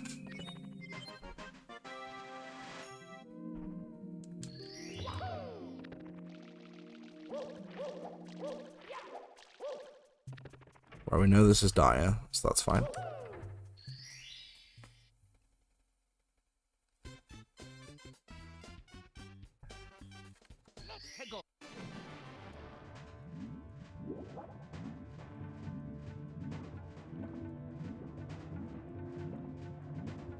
If you want the dude, I can start looking into a more consistent Red Eyes deck profile, because there's probably been either new cards or the ban list has changed quite considerably since the last time I did that, because I did that deck for you like a year and a half ago. So I can try and see if there's been any like new consistent stuff either released for Red Eyes or is available for you to be able to use in combo with the deck or something.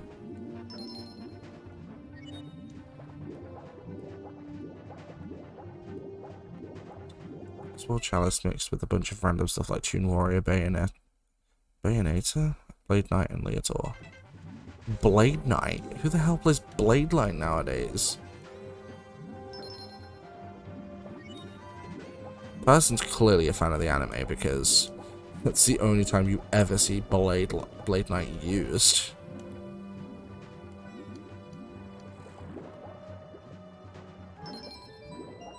Crap.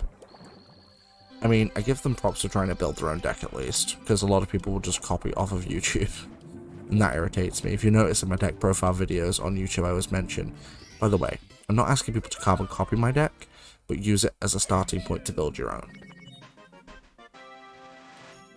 It's the one thing with Yu-Gi-Oh! I hate, because, like, there's little to no creativity left. Like, other than, like, the big YouTubers that do it, because they're about the only ones who do it. Everyone else is just like, oh, this is a cool deck profile, let me just copy it and claim all the credit for, like, every win I get for it. So don't get me wrong, if I see a deck profile that looks cool but have no idea how to build it, then sure, I will look at a couple of, like, duels or a couple of profiles just to see what kind of combos work with the deck. And then I will build my own based upon what I understand about it. It's like my Toon deck didn't get to be as good as it is because of me copying someone else. It's as good as it is because I built the thing from scratch. But I've also been playing Toons for like 10 plus years, so... Shield Crush, Unexpected Die, and Sorcerer's Spell Wall are his spells. I mean, Smashing Ground is pointless because there are better spells than that nowadays. Shield Crush, again, also kind of pointless. Why not just run Regeki? Or Dark Hole? Unexpected Die is a decent card if you're running a bunch of level 4s, and Sorcerer's Spell Wall is a very pointless continuous spell. So remember correctly, doesn't that boost your defense every turn by like 100 points? It's too slow a card nowadays because duels are too fast.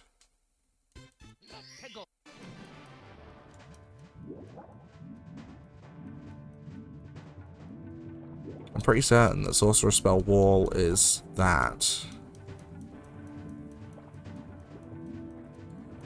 I mean, if they wanted to add like a spell card that can do something similar, I'd add Moon Mirror Shield. Because Moon Mirror Shield will give you a perpetual 300 bonus points over your opponent. Like, Moon Mirror Shield is ridiculously good. It's very broken as well, because once it gets destroyed, it can go to the top of the deck. Which is also very annoying to get rid of the damn thing. The only way to actually get rid of it is to banish it. It's a very annoying card.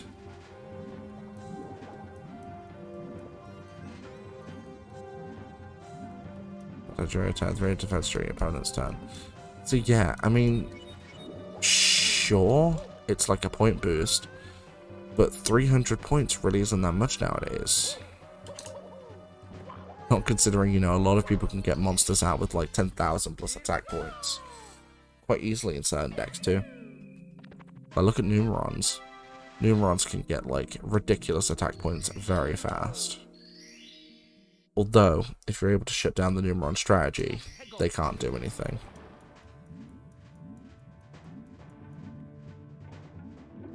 I mean, Numerons is a deck I always hate because it's stupid.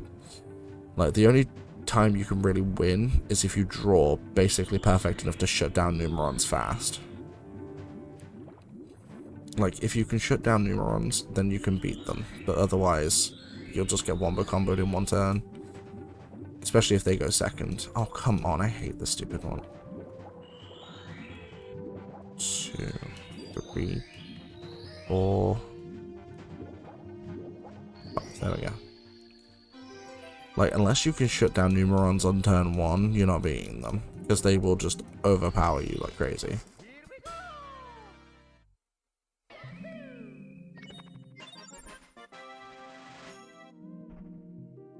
It's like, oh, I'm going to fill my 5 monster slots with, like, the same monster. Or the same monsters. And then what I'm going to do is I'm going to go ahead and just... freaking every time I attack, all of my monsters are going to get 1,000 bonus points perpetually, permanently. So once all 5 attack, they've got 5 monsters on the field with 5,000 points. Dust Tornado, Skill Successor, Memory of an Adversary, Ballista Squad, and Call of the Haunted. Jesus. Some definite OG traps in there, because Dust Tornado's OG. Again, there are better cards, you know, Mystical Space Typhoon, Twin Twisters, Harpy's Feather Duster, Lightning Storm. You know, there's a few that are better than that. Skill Successor, I'm not entirely aware of what that card does. I know it's an old card, but I don't remember what it does. Ballista Squad is another monster destruction card, which is, again, kind of pointless nowadays. And Call of the Haunted, you've got Monster Reborn, or any, like, archetype-specific resurrection cards, you know, stuff like... Reincarnation of Hope, you've got... gosh, I'm trying to think of a few now, like Oversoul for the Elemental Heroes, that kind of thing.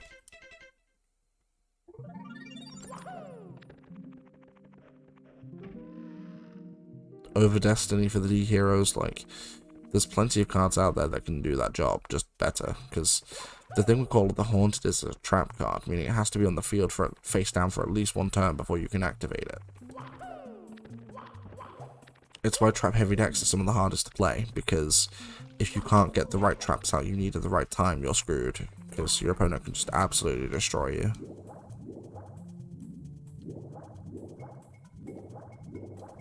But then again, the only trap heavy archetype that's any good is Traptrix, and even then, they're risky to play. Because if you don't get the right trap cards, you're kinda screwed. There's nothing you can do.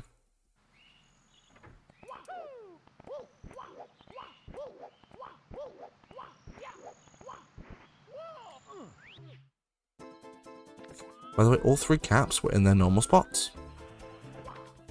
I don't think I've ever had that happen in a rando before.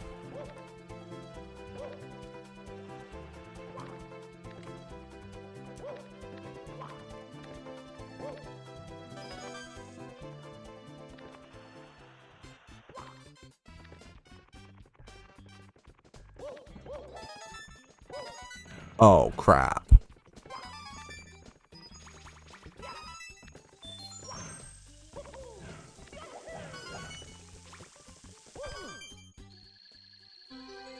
You know, I'm just going to get the star now, because it's right next to me.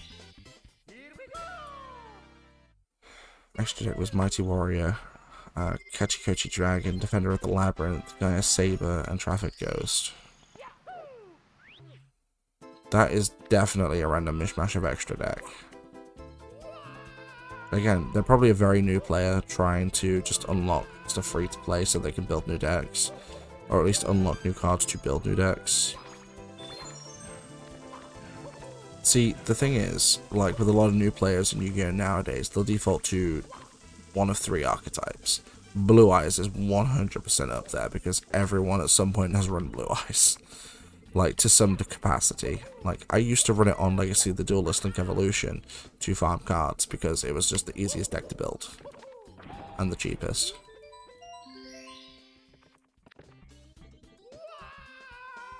Another one is Dark Magician. Most people have run Dark Magician. I mean, I run Dark Magicians, but that's because, you know, they're fun to run. They're not overplayed like Blue Eyes. Another one would be Borrowload. A lot of people that learn about Link Summoning will do Borrowload because Borrowload is stupidly broken. I have respect for people that build their own starter decks, you know, who don't just go online and copy like a deck recipe or whatever. Oh, you know, Ninja, there's always a tree on the bridge. There's always a tree on the bridge.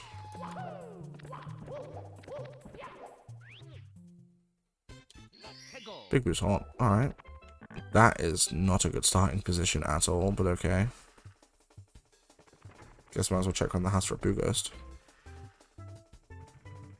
Do do do do do do do do do do.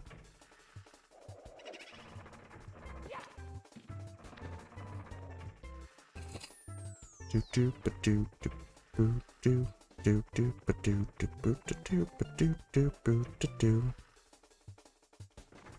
Thank you. We're only 20 off now. To be fair, there are still a few of the star stages I have not yet seen. I have still not seen Bomb on Battlefield. I have not seen Womp's Fortress.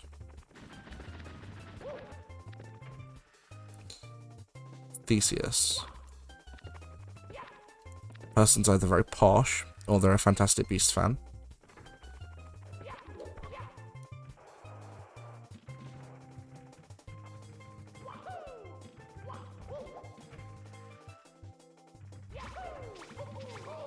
Ouch.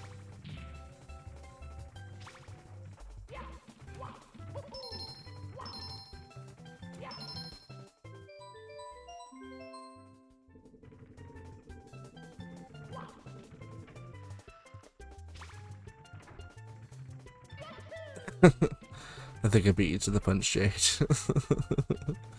They are either a Fantastic Beasts fan or they're a very posh person.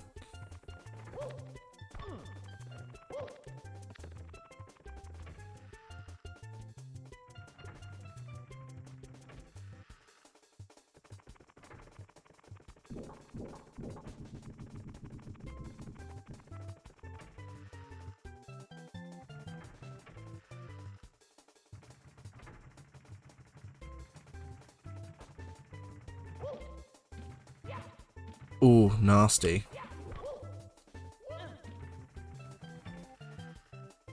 Getting your Blackstone of Legend Ash Blossomed is not a fun time unless you have a backup strat. To be fair, I always hate Ash Blossom. It's such a stupid card.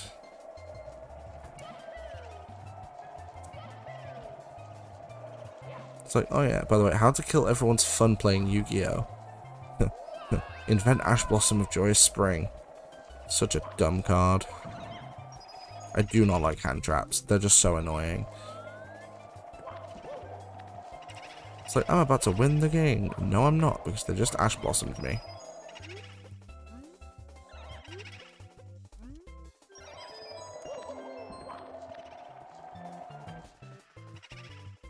Nice, that's not too bad then.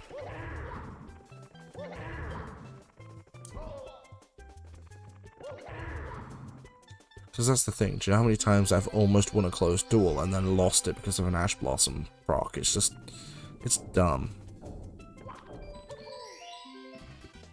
I do not enjoy hand traps, they're just stupid.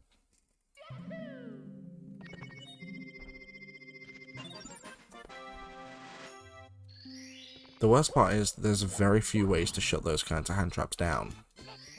There's a couple, but there's not many. Like, there's really not that many ways to shut down hand traps because of how they work. Like, they're very hard to negate, and even if you can negate them, it won't do you much good because they're probably running multiple copies, meaning you need multiple negates. The only way I know of to get rid of all of them at one time is to use Chain Destruction, which would destroy all of them. That's of course assuming they don't have a way to bring them back from the graveyard, of course.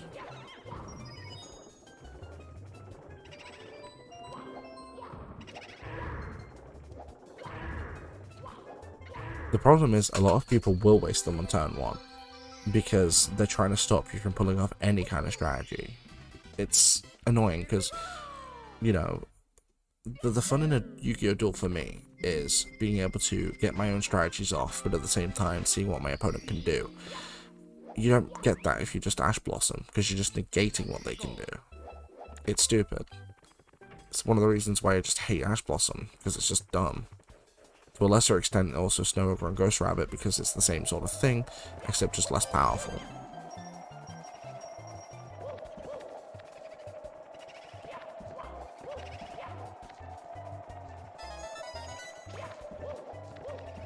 You know, cards like Infinite Impertinence come to mind as well, because it's a similar thing. It's like, oh, gee whiz, game, thank you for, you know, completely making it so that my strategy is ruined.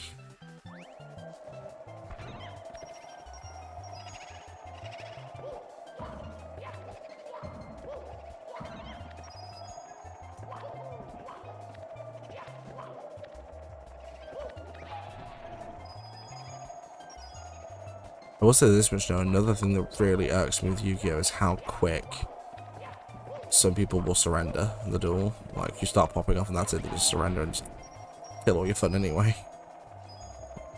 What's this live twin, evil twin archetype? Oh no. Mate, I'm sorry to say you're probably about to get your ass kicked because that archetype is one of the most meta. They're all about chain summoning going into link plays. So they're probably about to summon about 10 things in one turn. Do you know what Sky Strikers are like? They're kind of a lot like Sky Strikers.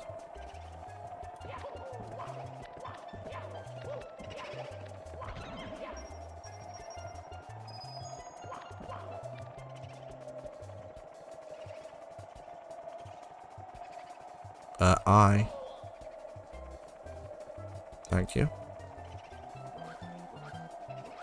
Like, they're a lot like Sky Strikers.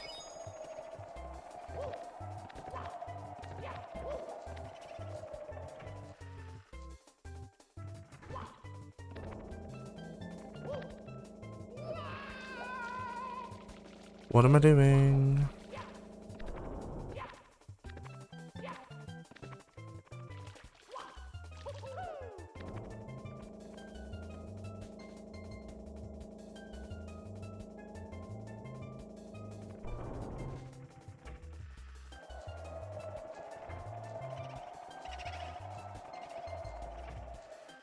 I know, dude, but be careful.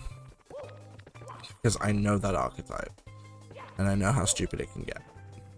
The archetype can get very stupid very fast.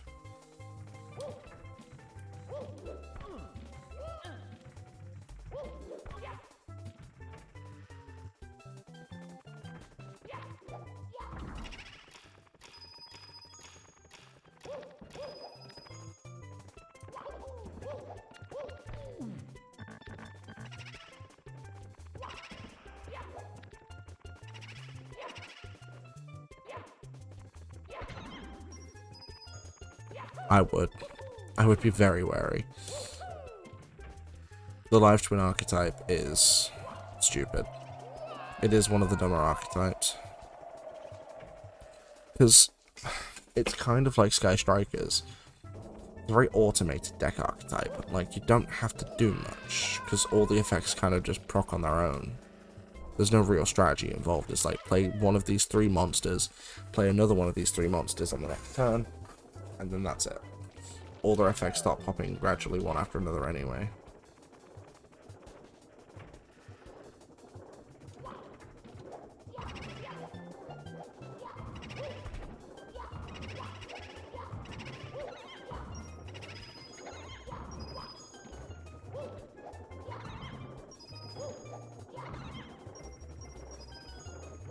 Right, now I'm good. So just have to go and get the last coin, which is down here. Luckily, this level's very generous when it comes to its 100 coins.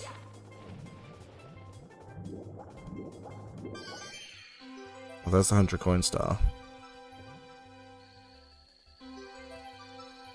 Well, thanks, game. Thanks for telling me where that star is.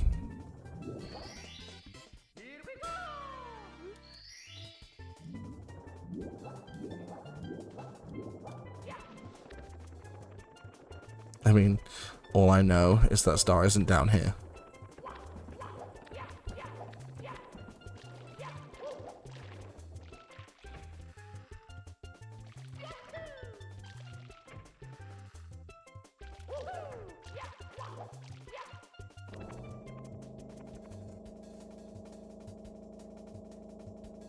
Oh boy. Well, game was like, it's somewhere above ground. Good luck. Basically, yeah.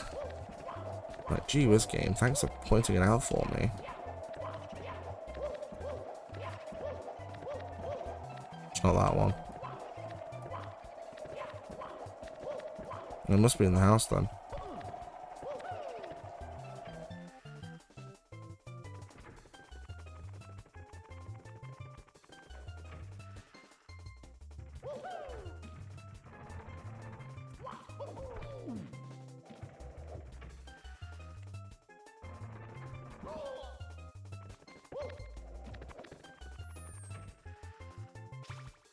Stupid chair.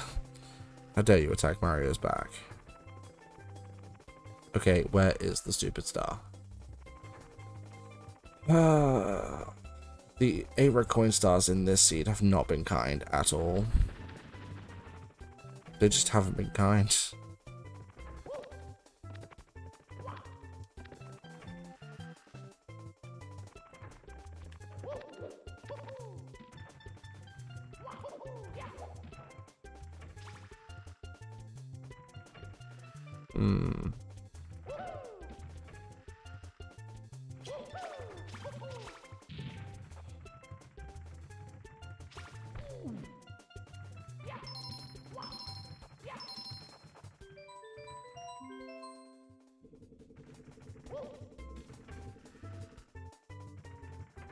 Dude, where is the stupid thing?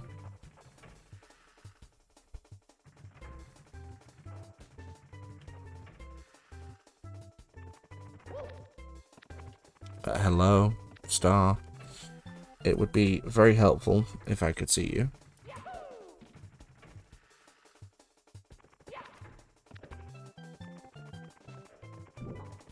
Well, where is the stupid bloody thing? The hell? Where is it?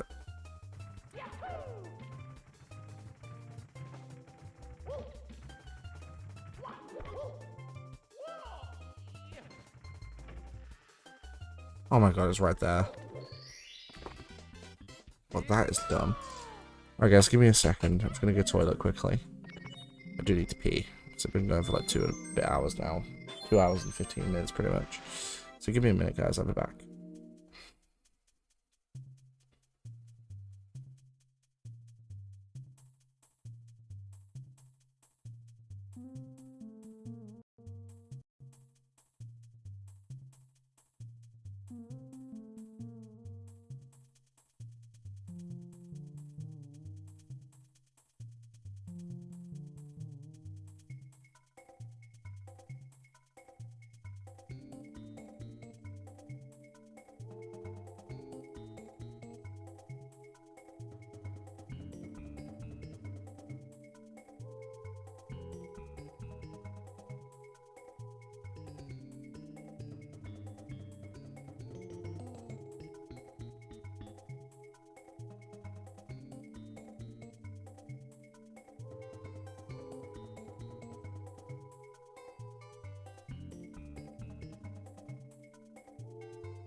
Alright, there we go. And I'm back.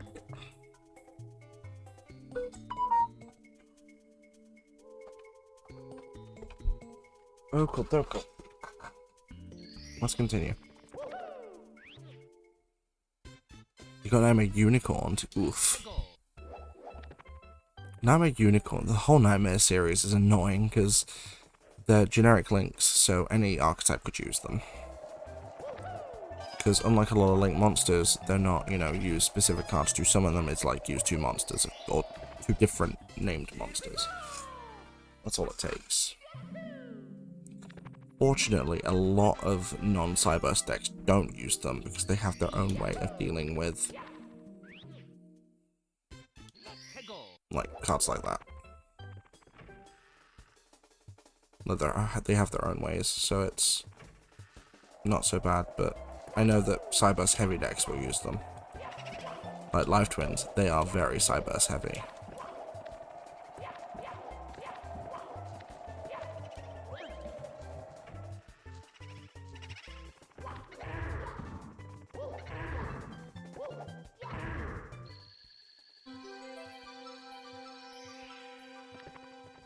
Well, screw going around.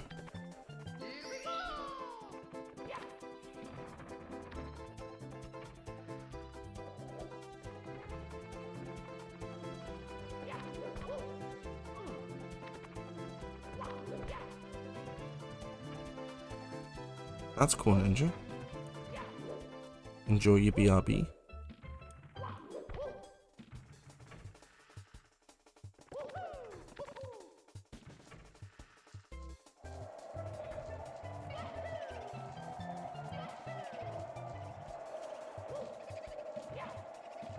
Ooh, that was close. 14 to go.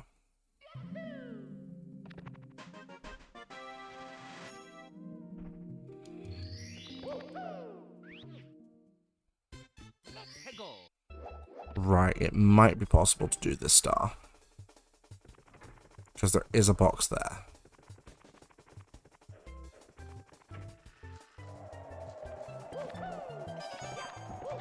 Right, where is Big Eye?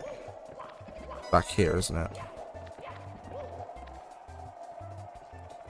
I'm going to have to break that box. There we go. I can't see. Okay, I still got it though. Nice.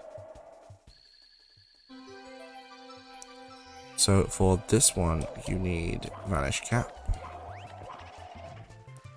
I lose. They pulled the access code top. Oh, that's rough.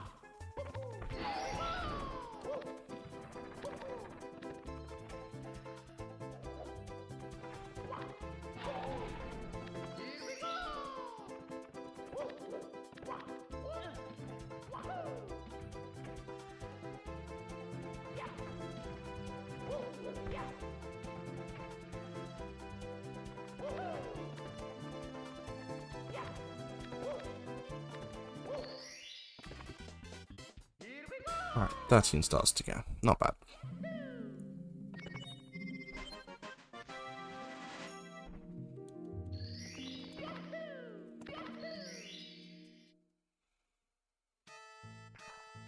Can't do it.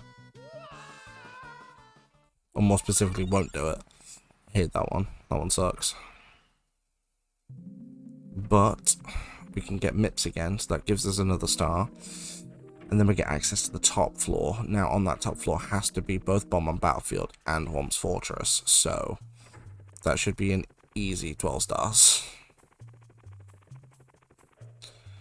I mean, the Cone Talker cards are only bad because they're generic. Any deck can use them. There's no real strategy involved with them. It's just kind of, you know, here's 3 monsters, there you go. Now summon this uber powerful Link monster that can basically wombo combo everything. It's the same thing with Borrowload. Borrowload is the same thing. It's like, oh, here's a bunch of really generic links that are incredibly easy to summon with today's modern conventions. You know, go and screw out as many players as you can, essentially. Because of how easy they are to summon. It's one thing I've started liking Magic the Gathering Online for, is the fact that it's a lot easier to understand. Well, not so much understand, but like, there's a lot more strategy involved with it. It's not just, you know, play a couple of cards and then have everything be automated for you. It's, you know, you've got to think a lot about what you've got access to, and I do not want to talk to you because I know you've got nothing. But I've been really enjoying playing Magic.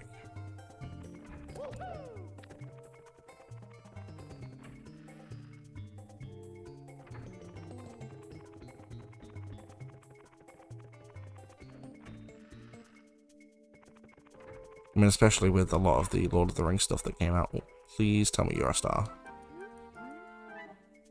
There's one of them.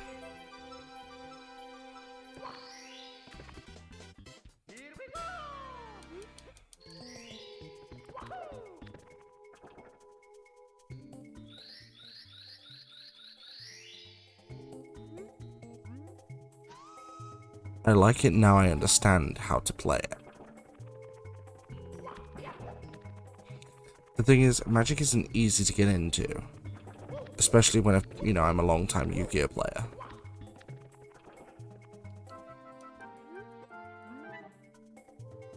Oh, you're not a toad that gives a star. Interesting.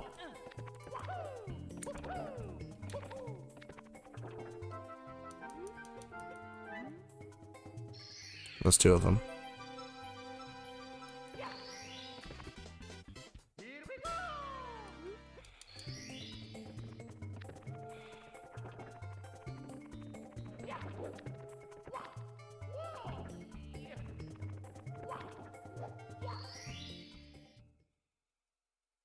There's Bomb-Bomb.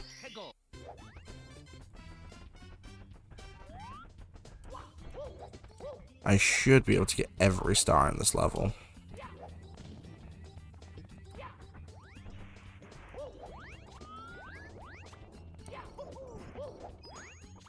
Again, very edgelord name, or they're a fan of Batman.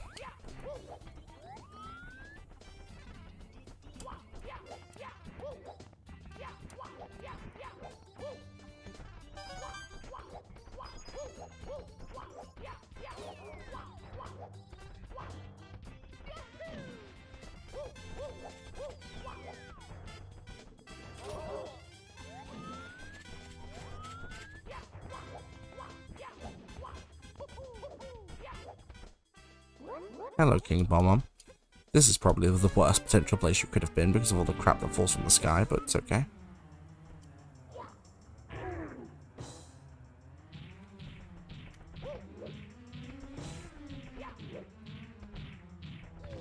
Oh my god.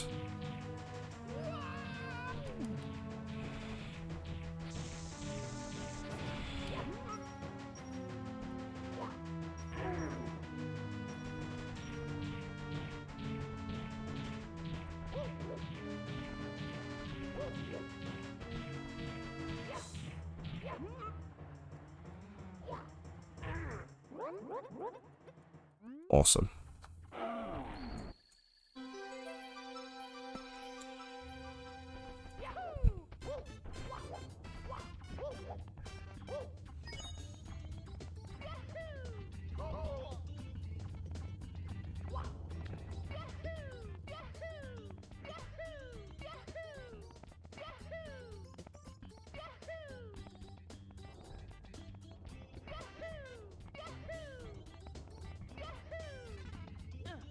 Ooh.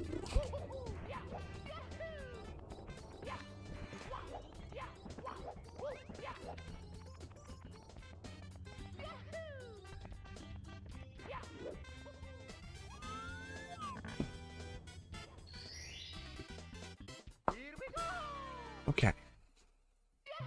9 to go.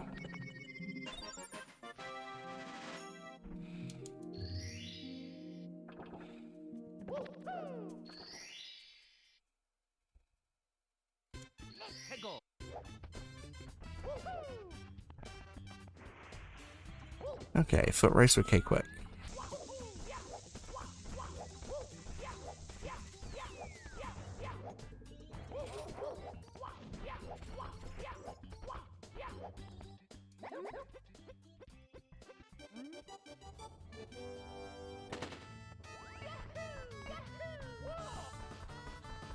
Nice. Stupid tree. I mean, Dark Magicians for you shouldn't be that tough to shut down. The only thing with Dark Magicians that can make them a bit of a challenge at times is there's a lot of different ways to run them. Some better than others, but there isn't a bad way to run it. Yeah, but everyone who plays Dark Magicians runs Soul Serpent because it's a really good card for the deck. Gives you a lot of draw power. And the thing with Yu-Gi-Oh! Is deck thinning is deck winning. That's the thing. The quicker you can thin your deck, the better off you are.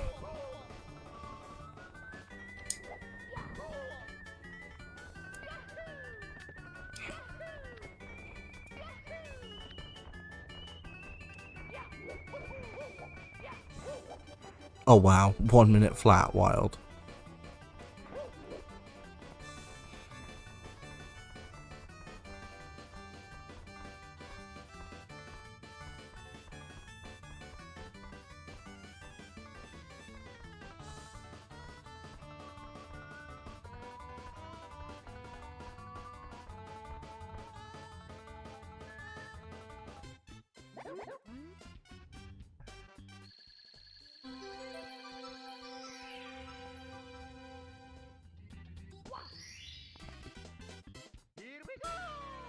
He's got Timaeus the United Dragon.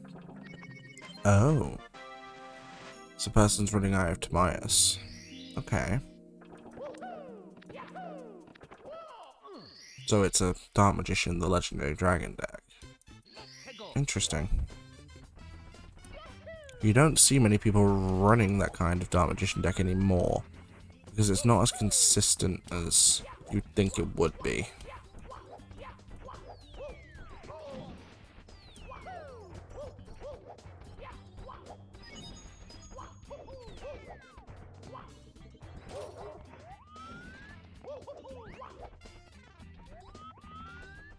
Like, I've tried running Dark Magicians that way myself, but I never found it to be that consistent.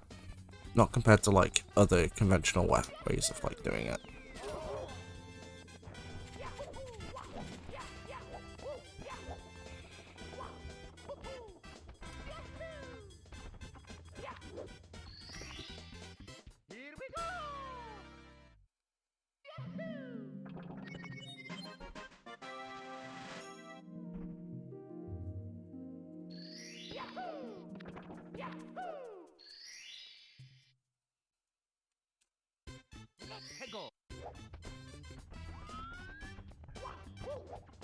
Well, there is a box somewhere in the level that contains that star I'm after.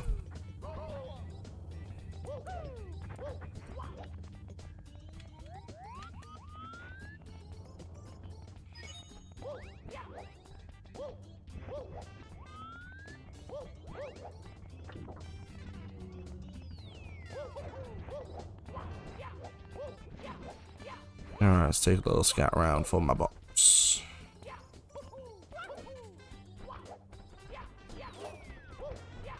We know it's not down there.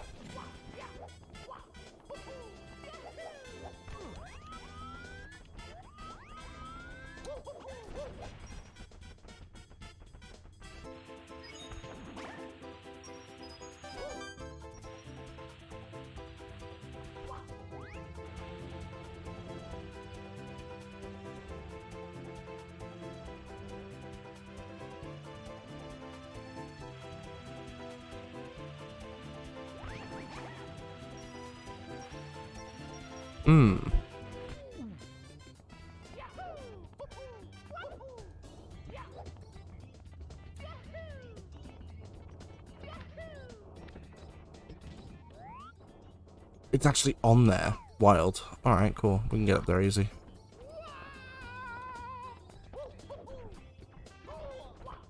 We don't actually need the cannon unlocking either because we have wing cap, so cool.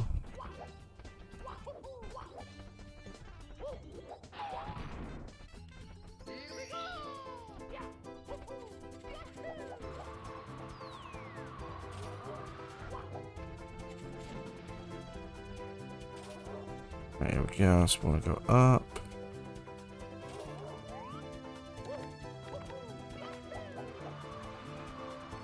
That's it, up there.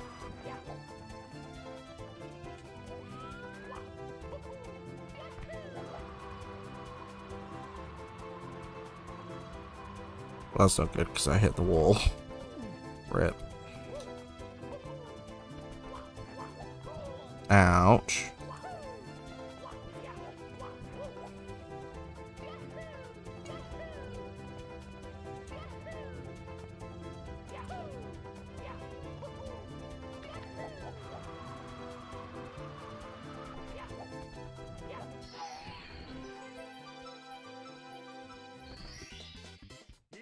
Right, that's all I'm doing in that level, at least for now. Because the final 6 stars I can get inside of Wump's Fortress.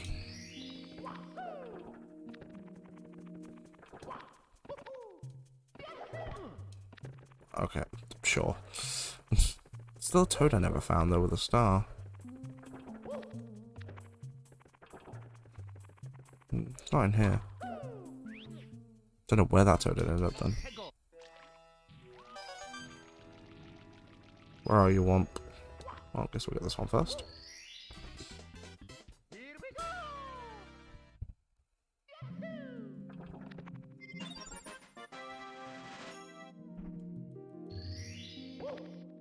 Where are we?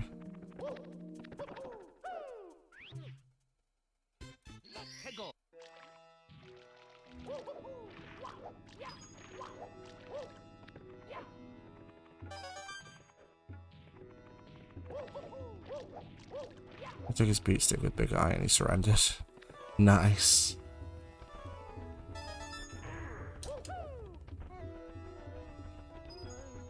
I'm taking his beat stick was the dragon. I'm taking it.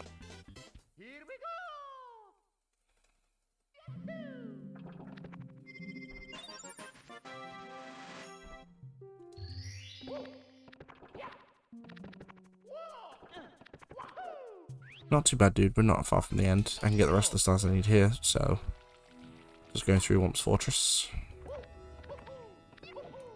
How's work going for you?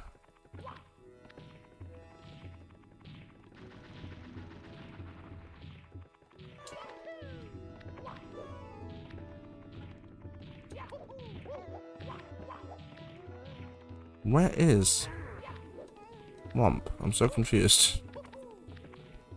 Oh, he's at the top. Wow, he's actually in his normal position almost. Wild.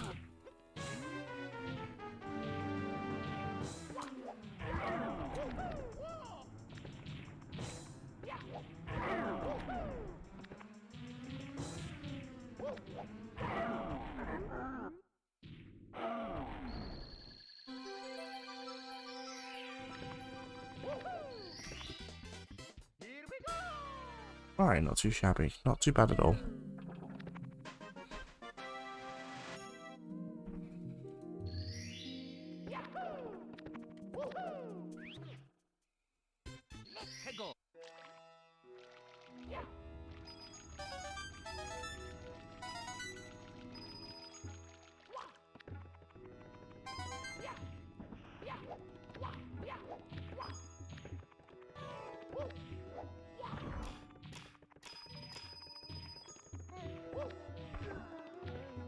Kind of weird seeing Dark Magician Dragon Knight as a main beat stick, because I mean it has 3,000 points, but it's not what you would call. Well, yeah, it doesn't exactly have any protection. It's basically just a 3,000 point beat stick. But even then, nowadays 3,000 point beat sticks aren't much of anything.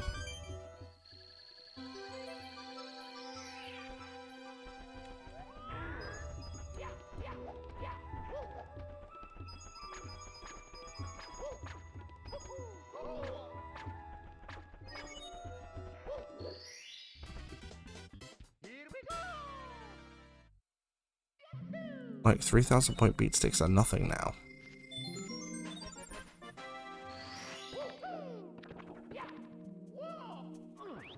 I mean, I'm not surprised, but how many fusion cards was he running? Because he must have been running a few.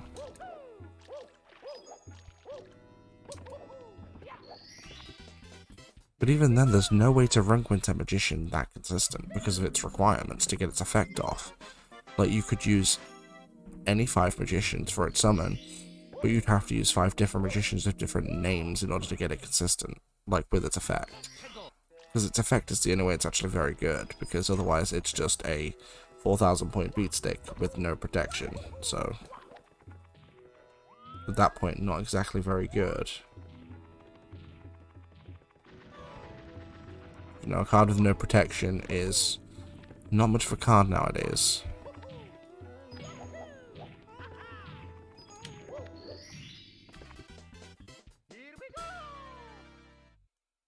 Alright, star number 70. Cool, that's all required stars to beat the game.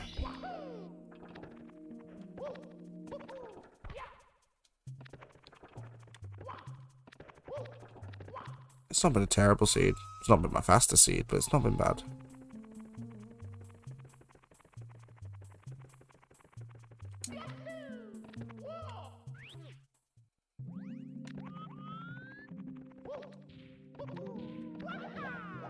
Interesting, that actually kind of looks pretty cool with the wet drywall. This is, I believe this is the wet drywall skybox.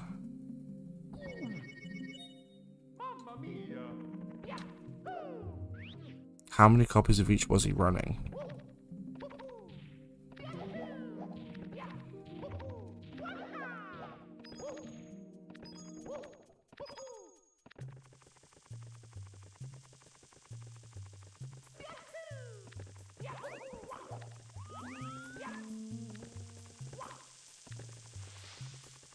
One of each? I mean, in a Dark Magician deck, you're supposed to run at least 2, but it's advised to run 3 copies of Eye of Timaeus, because of how good that card is for fusion summoning in that deck. Magic Life Fusion I run 1 of, because it's not that good a card. It doesn't have the same protection layers as Eye of Timaeus. And Secrets of Dark Magic is kind of pointless unless you're running Ritual alongside. Because Secrets of Dark Magic can be used for either fusion summoning or for ritual summoning the Dark Magician rituals.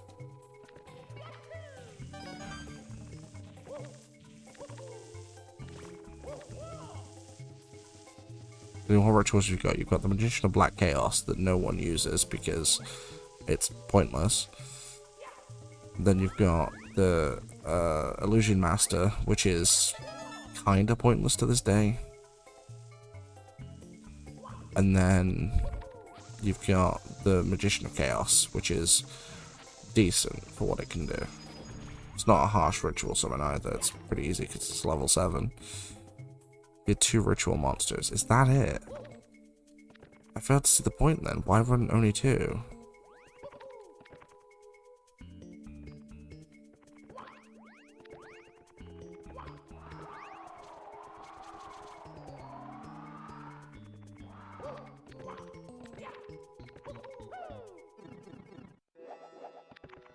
Alright, it's time to see how fast I can choke Bowser throws.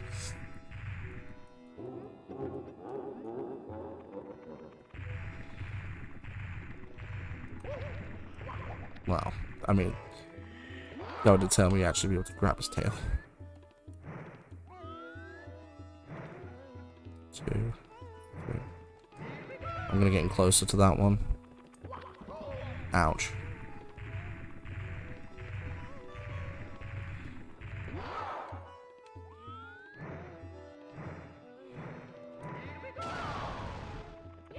Yeah, Magician of Chaos and Illusion of Chaos.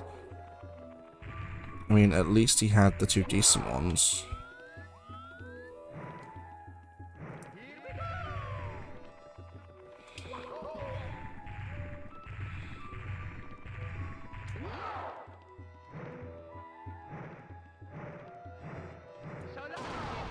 That's 2.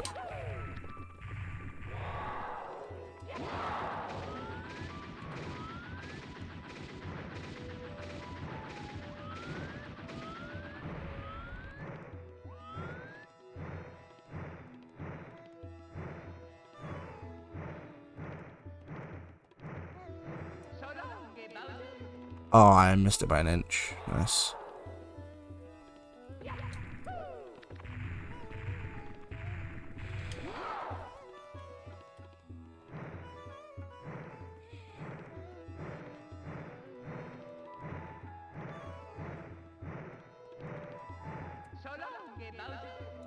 Again? Oh my god.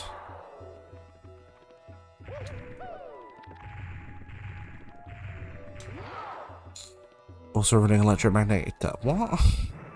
Why? There we go.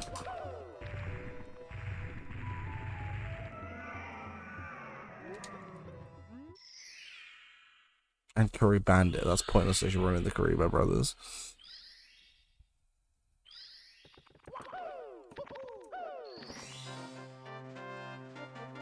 Alright. Mario Rando beaten in about 2 hours and 40 minutes. That's not too bad actually. It's alright. Decent seed. A bit tricky in places, but decent nonetheless. Thank you for the good game, Ninja. Thank you, Jade. Yeah, I hope you enjoyed this. So tomorrow night, I'm hopefully going to be finishing off the Simpsons Hit and Run playthrough. And then after that, for a few runs, streams, I'll be doing some Spyro 2 runs with any luck. Yeah, I hope you enjoyed. If you've enjoyed this, don't forget to comment, like, and subscribe. Don't forget to turn notifications to my socials. Those are linked down below. Don't forget, I also do stream on Twitch. Don't forget to follow me on my other platform as well. And you can always join my other socials like Discord down below. And you can also support the channel further by becoming a channel member from as little as 99 pence per month here in the UK, or about $1.30 in America. And I'll catch you guys in the next one.